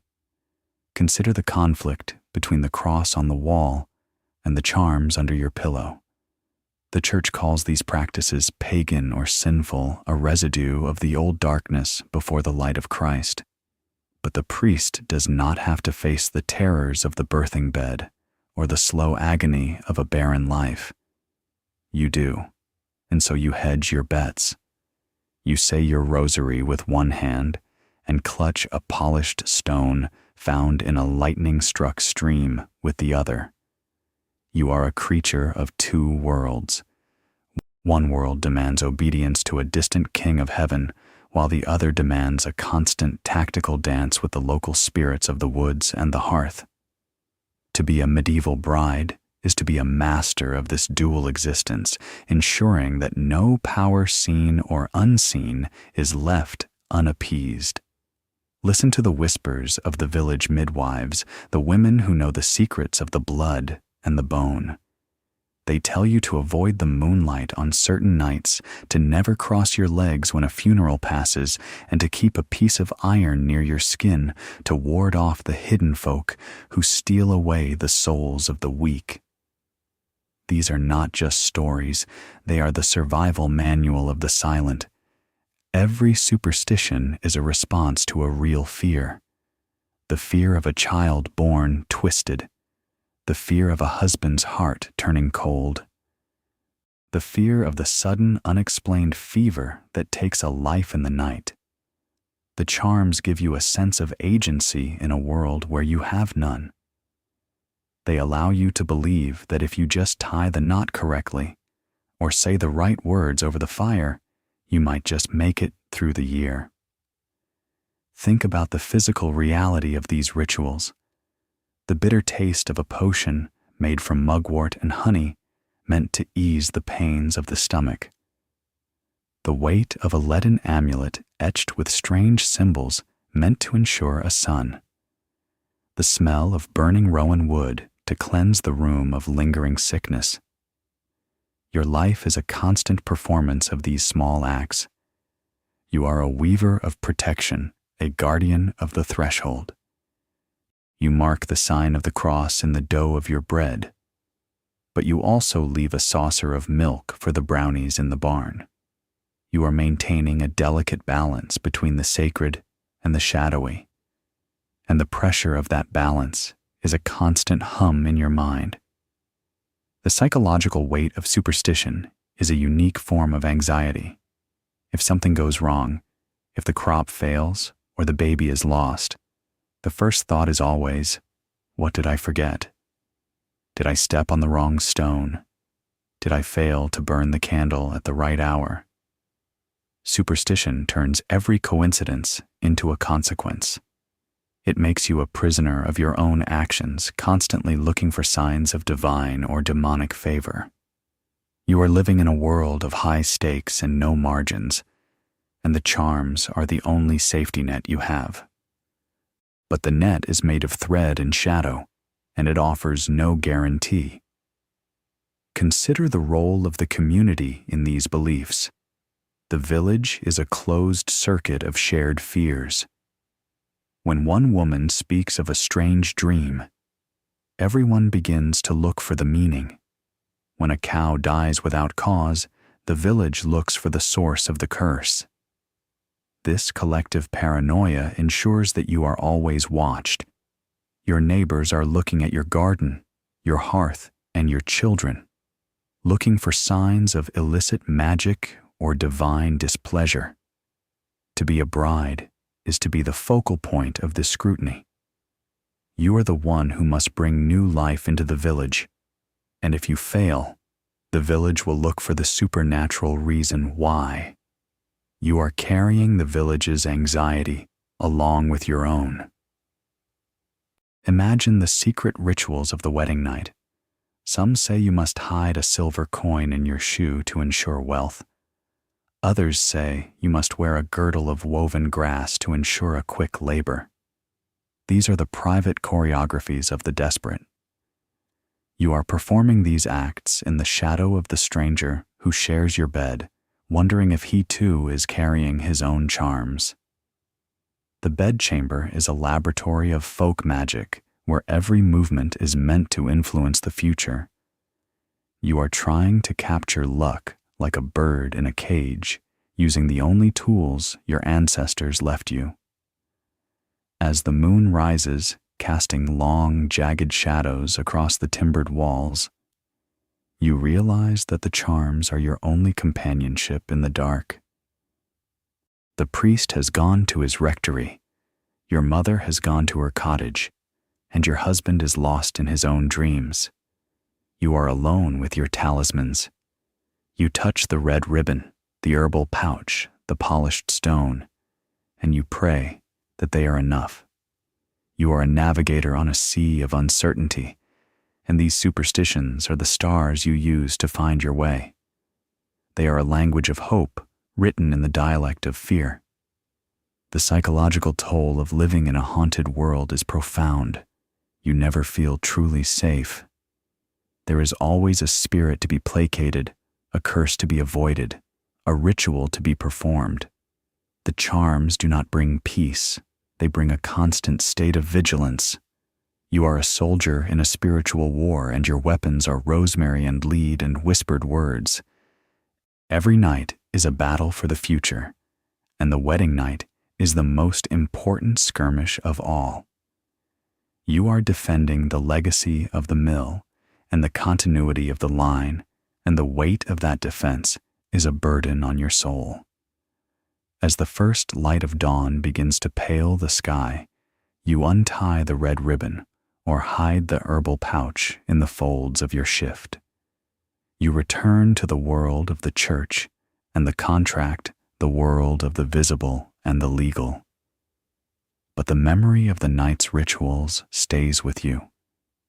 You know that the moss is still growing in the cracks of the stone. You know that the shadows are still there, waiting for the sun to set.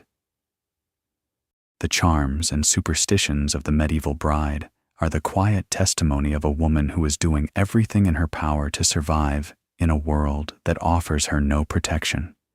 You are the guardian of the hidden flame, and today the work of the daylight begins again.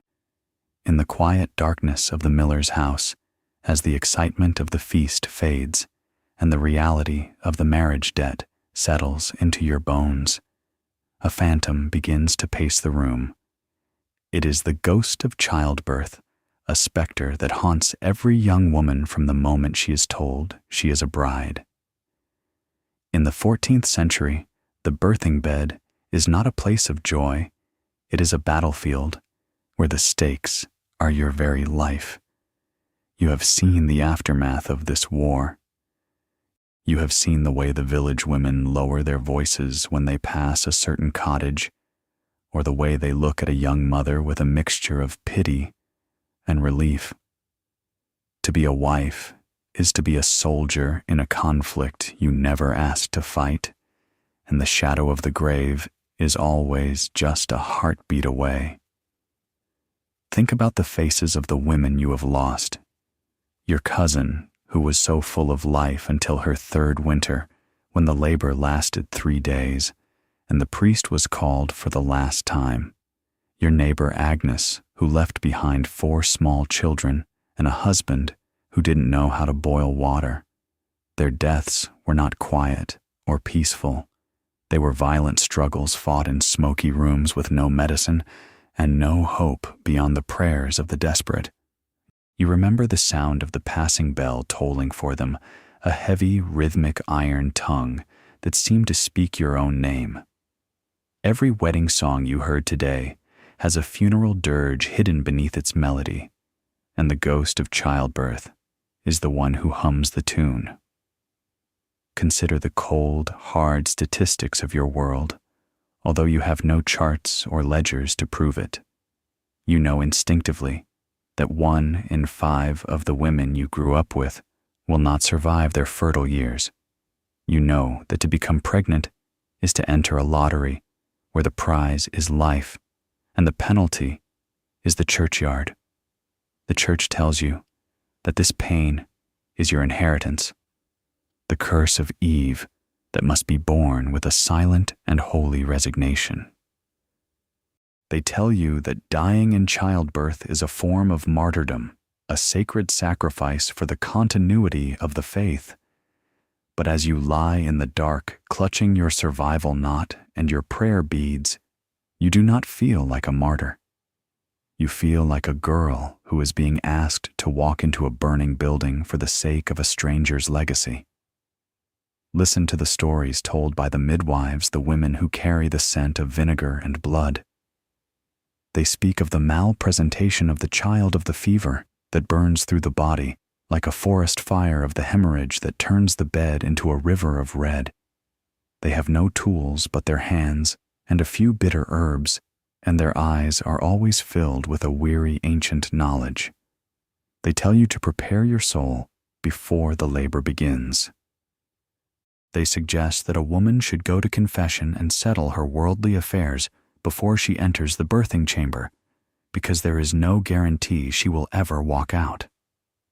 The psychological weight of this preparation is a slow poison. You are being told to prepare for your own death at the very moment you are fulfilling your sacred duty to produce life. Think about the isolation of this fear. Your husband does not understand. To him, heirs are a matter of pride and property, a biological necessity to keep the mill grinding and the family name alive. He sees the harvest, but he does not see the cost of the planting. You cannot speak to him of the cold dread that settles in your stomach when the village speaks of pregnancy. To speak of it is to show a lack of faith, to show a lack of submission. And so, you carry the ghost alone. You listen to the sounds of the village at night, and you wonder which of the young brides will be the next to face the iron tongue of the bell. You are all walking toward the same cliff, and you are expected to do it with a smile and a modest gaze. The church's role in this fear is a unique form of suppression. They offer you the saints to pray to, St. Margaret of Antioch or St. Anne, but they offer no practical relief. They tell you that the pain of labor is a penance for the sins of your gender. If you scream, you are told to be quiet. If you struggle, you are told to submit. Every moment of the ordeal is framed as a spiritual trial, a test of your worthiness as a daughter of the church. The ghost of childbirth is fed by this theology growing stronger on your guilt and your terror. You are trapped between the biological drive of the village and the spiritual demands of the pulpit, and the grave is the only place where the pressure ends. Imagine the physical reality of the birthing room. It is a space of heat and blood and closed windows. The village believes that the air must be kept out to protect the mother, but it only traps the scent of death. The women gather around offering their charms and their prayers, their faces lit by the flickering orange light of the hearth. They are the guardians of the threshold, but even they are powerless against the dark. You see them looking at you even now as a new bride, and you know they are calculating your chances. They are looking at the width of your hips and the strength of your hands, wondering if you are sturdy enough to survive the storm. You are a biological asset under constant assessment, and the ghost is the one holding the tally. The psychological toll of living in the shadow of the grave is a permanent erosion of joy. Every milestone of your marriage, the first harvest, the first holiday, the first winter, is tempered by the knowledge of what is coming.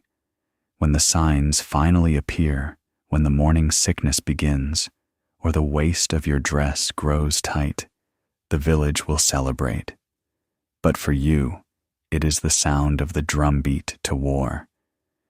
You will begin to look at your home, your husband, and the fields with the eyes of a person who might soon leave them behind. The ghost of childbirth becomes your constant companion, sitting at your table and lying in your bed. Consider the generational trauma of this specter. You watched your mother go through it, time and again, her face growing older and more tired with every child. You saw the ones who didn't make it, the tiny bundles wrapped in linen and buried in the cold earth. You were taught that this is the natural order, that a woman's life is a cycle of pain and duty. But in the quiet dark of the wedding night, the natural order feels like a cruel design. You are 17 years old, and you have just been handed a death warrant that you are expected to treat as a blessing. As the first faint light of dawn touches the shutters, you realize that the ghost is not going anywhere. It will stay with you until the danger has passed, or until it has claimed you. The wedding night was the first step into the territory of the grave. The marriage debt is the payment, and the ghost of childbirth is the one who collects the tax. You rise from the bed, feeling the weight of the future in your very bones. You are a wife now, a creature of the contract and a subject of the church, but you are also a woman standing in the path of a storm. Think of the silver brooch, the blue woolen dress, the crown of flowers. They are all mockeries now, decorations for a sacrifice. The village is already waking up, ready to demand its heirs, ready to watch your belly for the sign of the next generation. They do not see the ghost, but you do. It follows you to the hearth. It follows you to the well. It follows you into the mill. You are the bearer of life and the inhabitant of death, and the balance between the high is as thin as a linen shift. The ghost of childbirth is the ultimate reality of the medieval bride, a silent, relentless witness to the price of being a woman. Welcome to the wait. The day has begun, and the battle is coming. As the first sunlight of your new life as a wife spills across the cold floorboards, you realize that the world has shifted on its axis. You have traded one master for another. In the medieval mind, a household is not a partnership. It is a miniature kingdom, and your husband is its undisputed king. Since the day you were born, you have been the property of your father, and today you have been handed over like a baton in a relay race of ownership. The authority of the master is the air you will breathe from this moment on a silent, relentless pressure that governs what you say when you eat and how you move through the rooms of your own home. Think about the psychological reality of being legally invisible. In the laws of your time, you and your husband are considered one person, and that person is him. Your identity has been swallowed by his. Every copper coin you earn, every piece of cloth you weave, every dream you harbor is now technically his property. This is the ultimate erasure of the self. You are the heart of the home, perhaps, but he is the head, and the heart must beat in time with the head's commands. To challenge his authority is not just a domestic dispute. It is an act of treason against the natural order established by the kings, the bishops, and God himself. Can you feel the shift in the way he looks at you this morning? The stranger who shared your bed now looks at you with the eyes of an owner. He is looking to see if you will be a useful tool or a heavy burden. His authority is not just a legal concept, it is a physical weight. He decides when the fire is lit and when it is banked for the night. He decides which child will go to the fields and which will go to the parish school. He is the filter through which the entire world reaches you. You are living inside his shadow, and the shadow is long. Consider the role of discipline in the medieval household. the church and the village community accept that a husband has the right to correct his wife. To modern ears, this sounds like a nightmare, but to you, it is the common weather of life. If you are perceived as rebellious or lazy or too loud with your opinions, his hand may be used to bring you back into line. The village will not intervene as long as the correction is deemed reasonable. This constant threat of physical enforcement is the silent soundtrack to your marriage. It creates a state of perpetual vigilance, a need to read the tension in his shoulders and the tone of his voice before you speak your mind. You are a navigator in a storm, and he is the wind. Listen to the sounds of his commands. They are not always shouted. Sometimes they are whispered in the cold dark of the morning or spoken as he leans over his porridge. They are the small, relentless directives that shape your day. Fetch the water, mend the tunic, sweep the hearth, quiet the child. Your labor is the engine of his prosperity, and his authority is the hand on the lever. You are expected to find your satisfaction in his success, to find your identity in his name. The psychological toll of this submission is a slow dimming of the individual spirit until you can no longer remember what it felt like to have a thought that wasn't filtered through his expected approval. Think about the secondary authority that haunts your days, the mother-in-law. In many medieval households, the hierarchy is complex. Your husband is the master, but his mother is often the guardian of his authority. She is the one who watches you for signs of defiance. She is the one who judges your bread and your spinning. She is a soldier for the legacy of her son, ensuring that you fit perfectly into the mold he has created for you. You are caught between two generations of expectations, and the space for your own will is shrinking to the size of a pinhead. To be a wife is to be the lowest rung on a very steep ladder. The church's iron grip provides the theological fuel for this mastery. The priest told you yesterday that you must obey your husband as the church obeys Christ. This is the ultimate trap. To resist your husband is to resist your Savior. This spiritual blackmail ensures that your submission is not just a social duty, but a sacred one.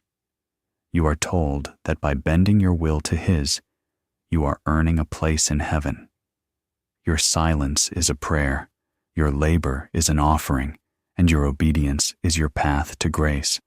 The authority of the master is elevated to a divine mandate, making your servitude feel like a holy vocation. Imagine the moments of quiet rebellion that occur in the shadows. A wife who hides a few coppers in a jar beneath the floor. A woman who whispers a different truth to her children when their father is at the mill. These are the small, desperate acts of the occupied. You are living in occupied territory, and you must learn the tactics of the partisan. You learn how to nudge his decisions without appearing to lead. You learn how to use his pride to get the flour you need for the winter. This is not the partnership of equals. It is a game of survival played within the boundaries of absolute power.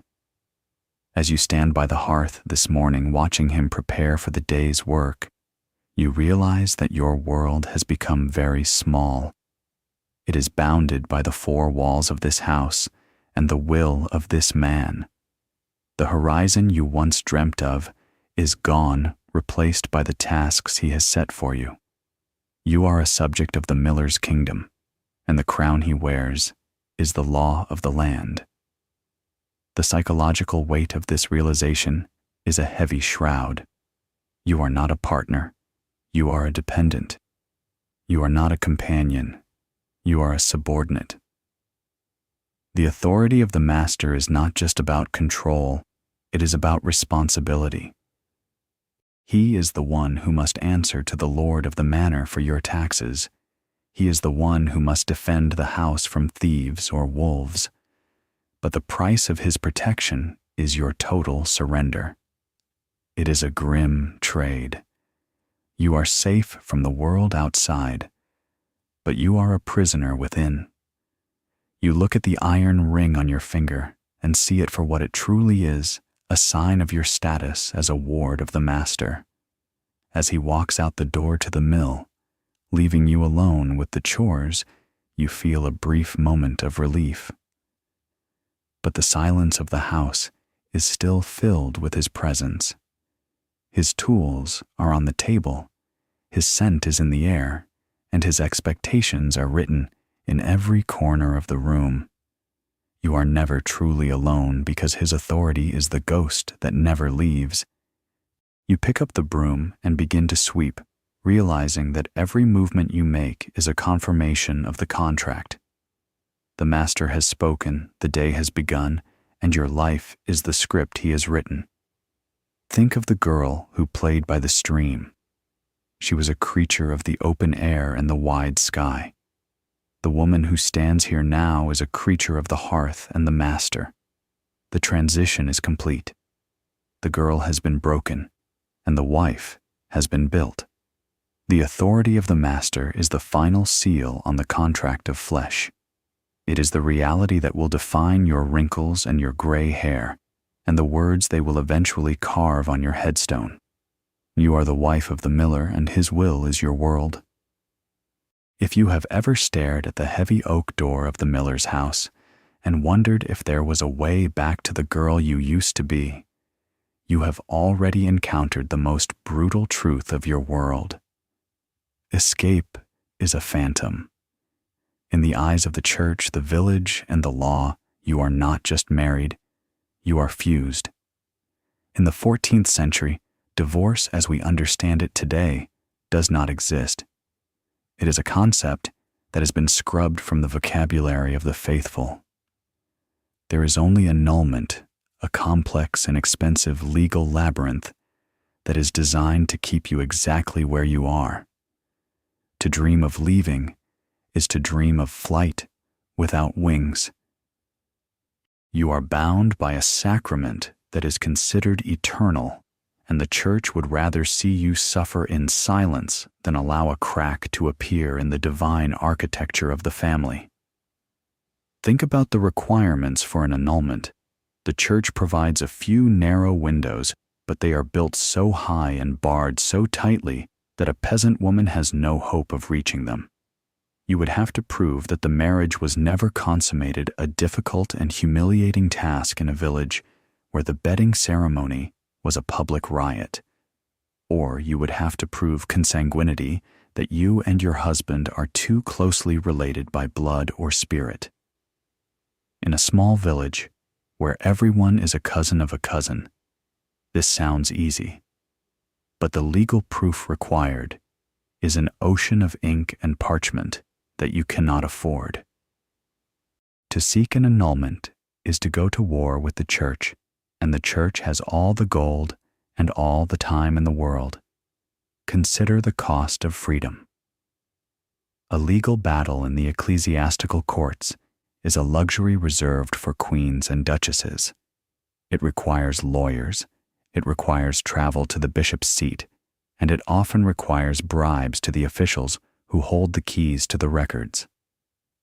Your dowry meadow and your father's few chickens are not enough to buy a single hour of a canon lawyer's time. You are economically tethered to the man who shares your bed. If you walk out that door, where will you go? You have no property of your own. Your father's house is likely already filled with the families of your brothers, and he has already spent your dowry. To return to him is to bring shame and a financial burden he cannot bear. You are a mouth to feed and a contract broken, and the village has no place for a woman who has walked away from her duty.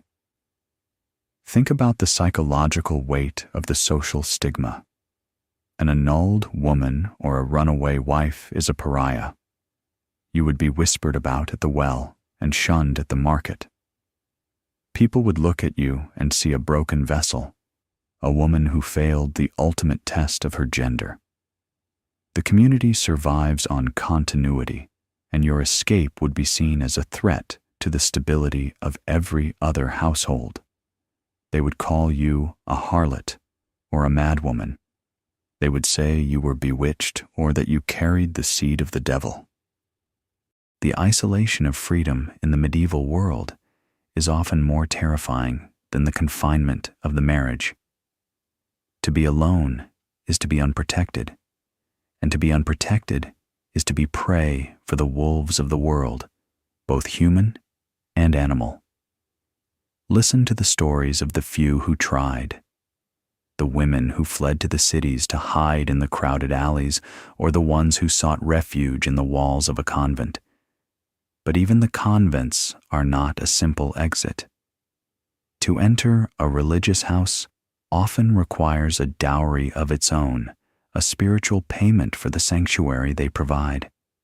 And if your husband finds you, the law is on his side. He has the right to drag you back to his hearth, and the village will cheer him for restoring order. There is no domestic violence law to protect you. There is only the husband's right to discipline and the church's demand for your endurance. You are living in a world that views your suffering as a path to grace, making your desire for escape look like a lack of faith. The church frames the permanence of marriage as a protection for women, but you know it is a cage. They say it prevents men from discarding their wives when they grow old or ill, but it also prevents you from leaving when the master's hand is too heavy or the silence is too loud. The iron grip of the sacrament is a relentless pressure.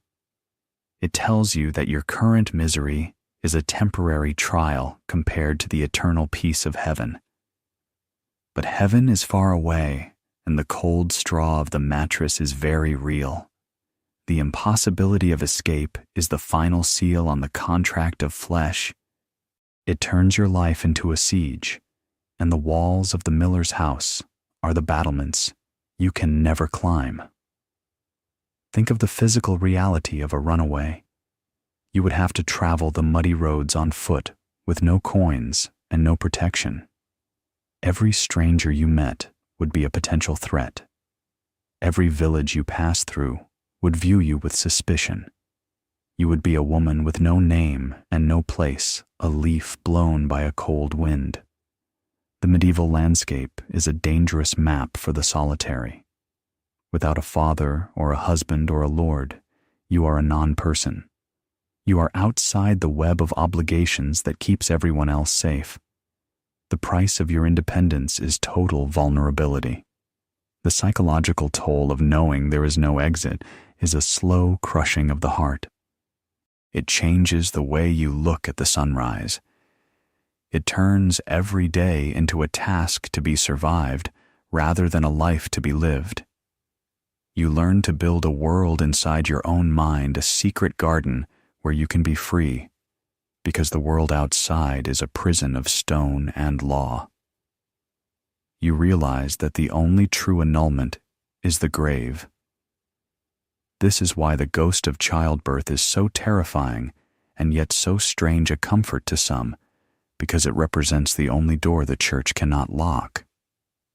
Death is the only divorce the medieval world truly recognizes. As you stand in the kitchen today, listening to the steady, heavy grind of the mill, you realize that you are part of the machinery now. You are as fixed in place as the millstones themselves.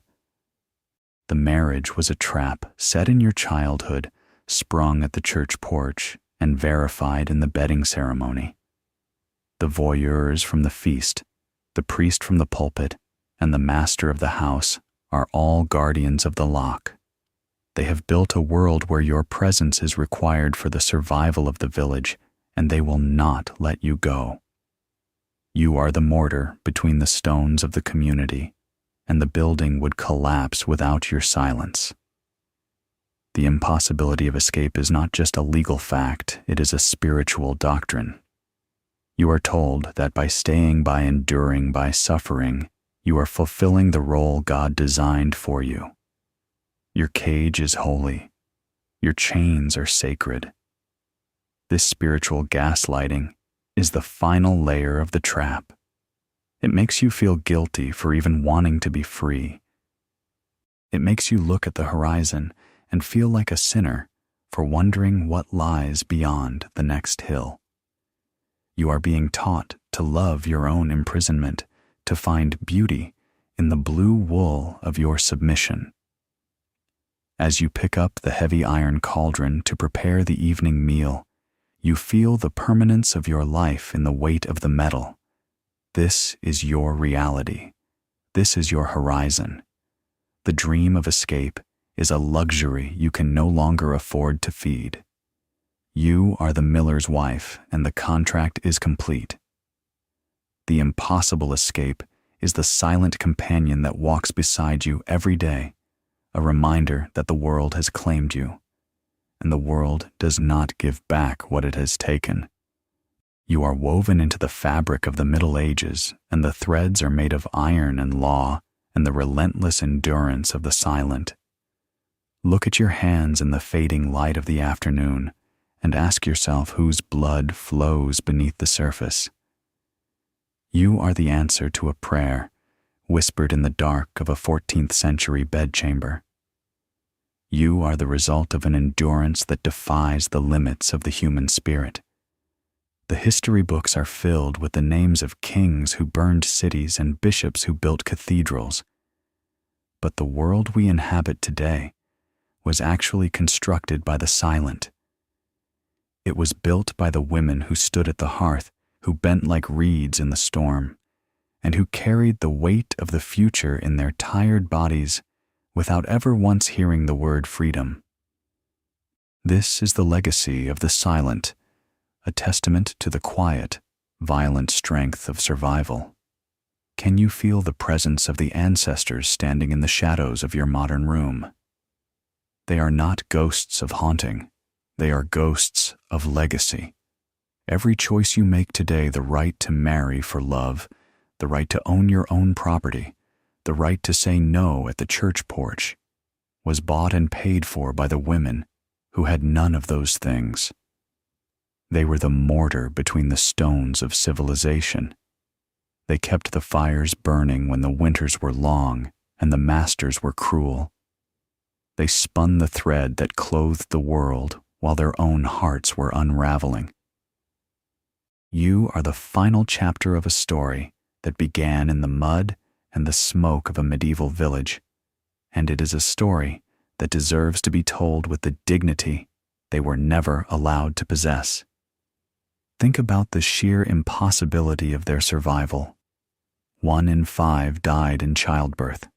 Countless others were lost to plague, to famine, to the simple grinding exhaustion of a life of total subservience. Yet they kept going. They found small pockets of joy in the laughter of a child or the scent of the first spring hyssop. They shared secret wisdom at the well and woven charms beneath the straw of their mattresses. This was not just a life of suffering, it was a life of tactical resilience. They learned how to navigate the iron grip of the church and the heavy hand of the master without losing the core of their humanity. They were the keepers of the hidden flame, and that flame has been passed down through the centuries until it reached you.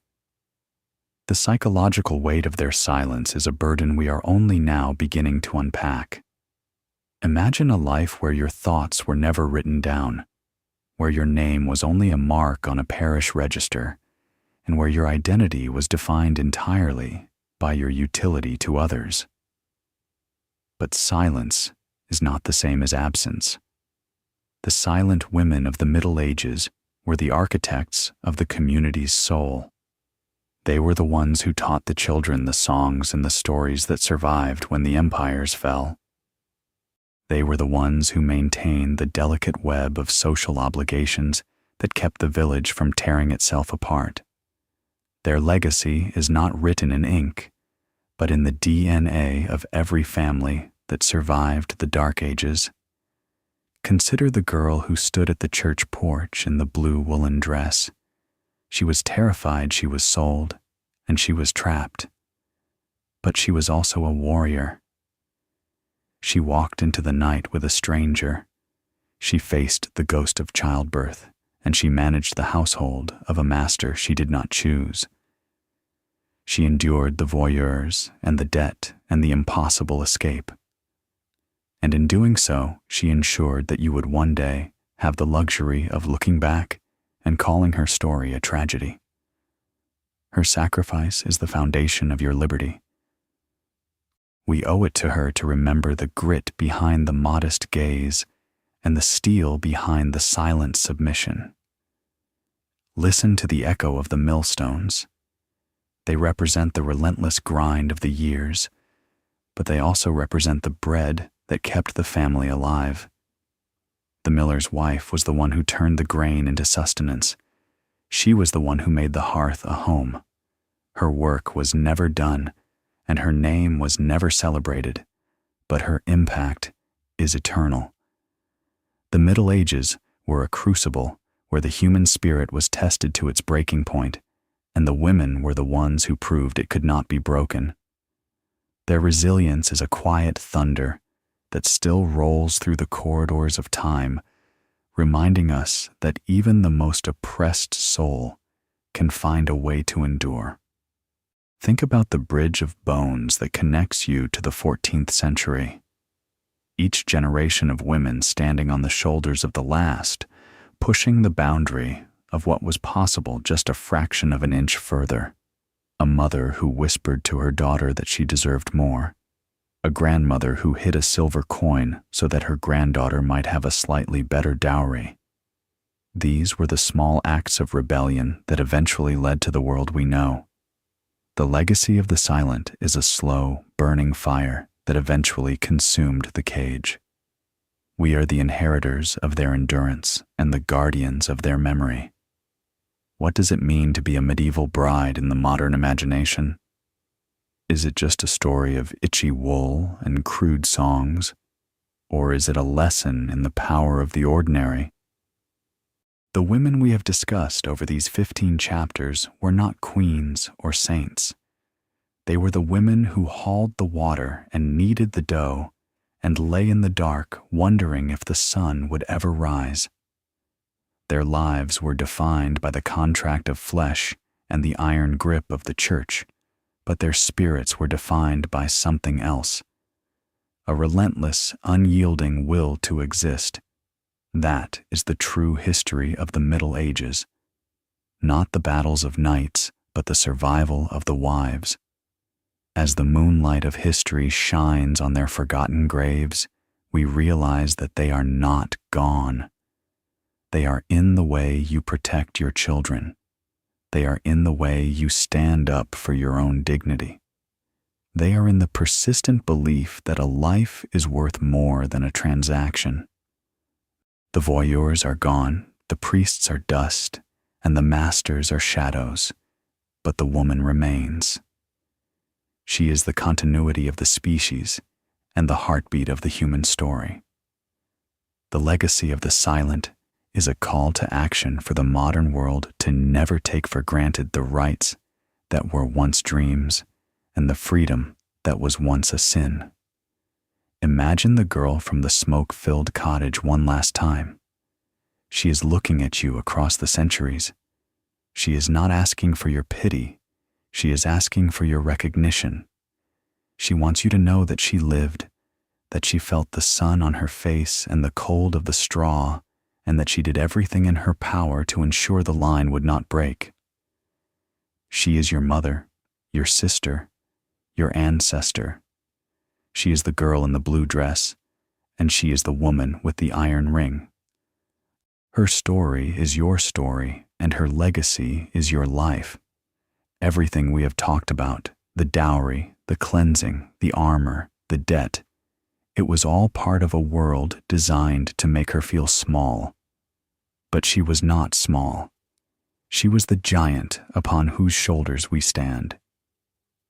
The Middle Ages were a time of darkness, but the women were the light that kept the path visible. As you close this chapter of history, remember the sound of her breath in the dark and the strength of her hands at the hearth. She was the silent partner of destiny, and she has finally come home to your memory. The air in the room feels lighter now, as if the ghosts have been given permission to rest. The contract of flesh is dissolved, the marriage debt is paid, and the voyeurs have finally looked away. What remains is the truth of her existence.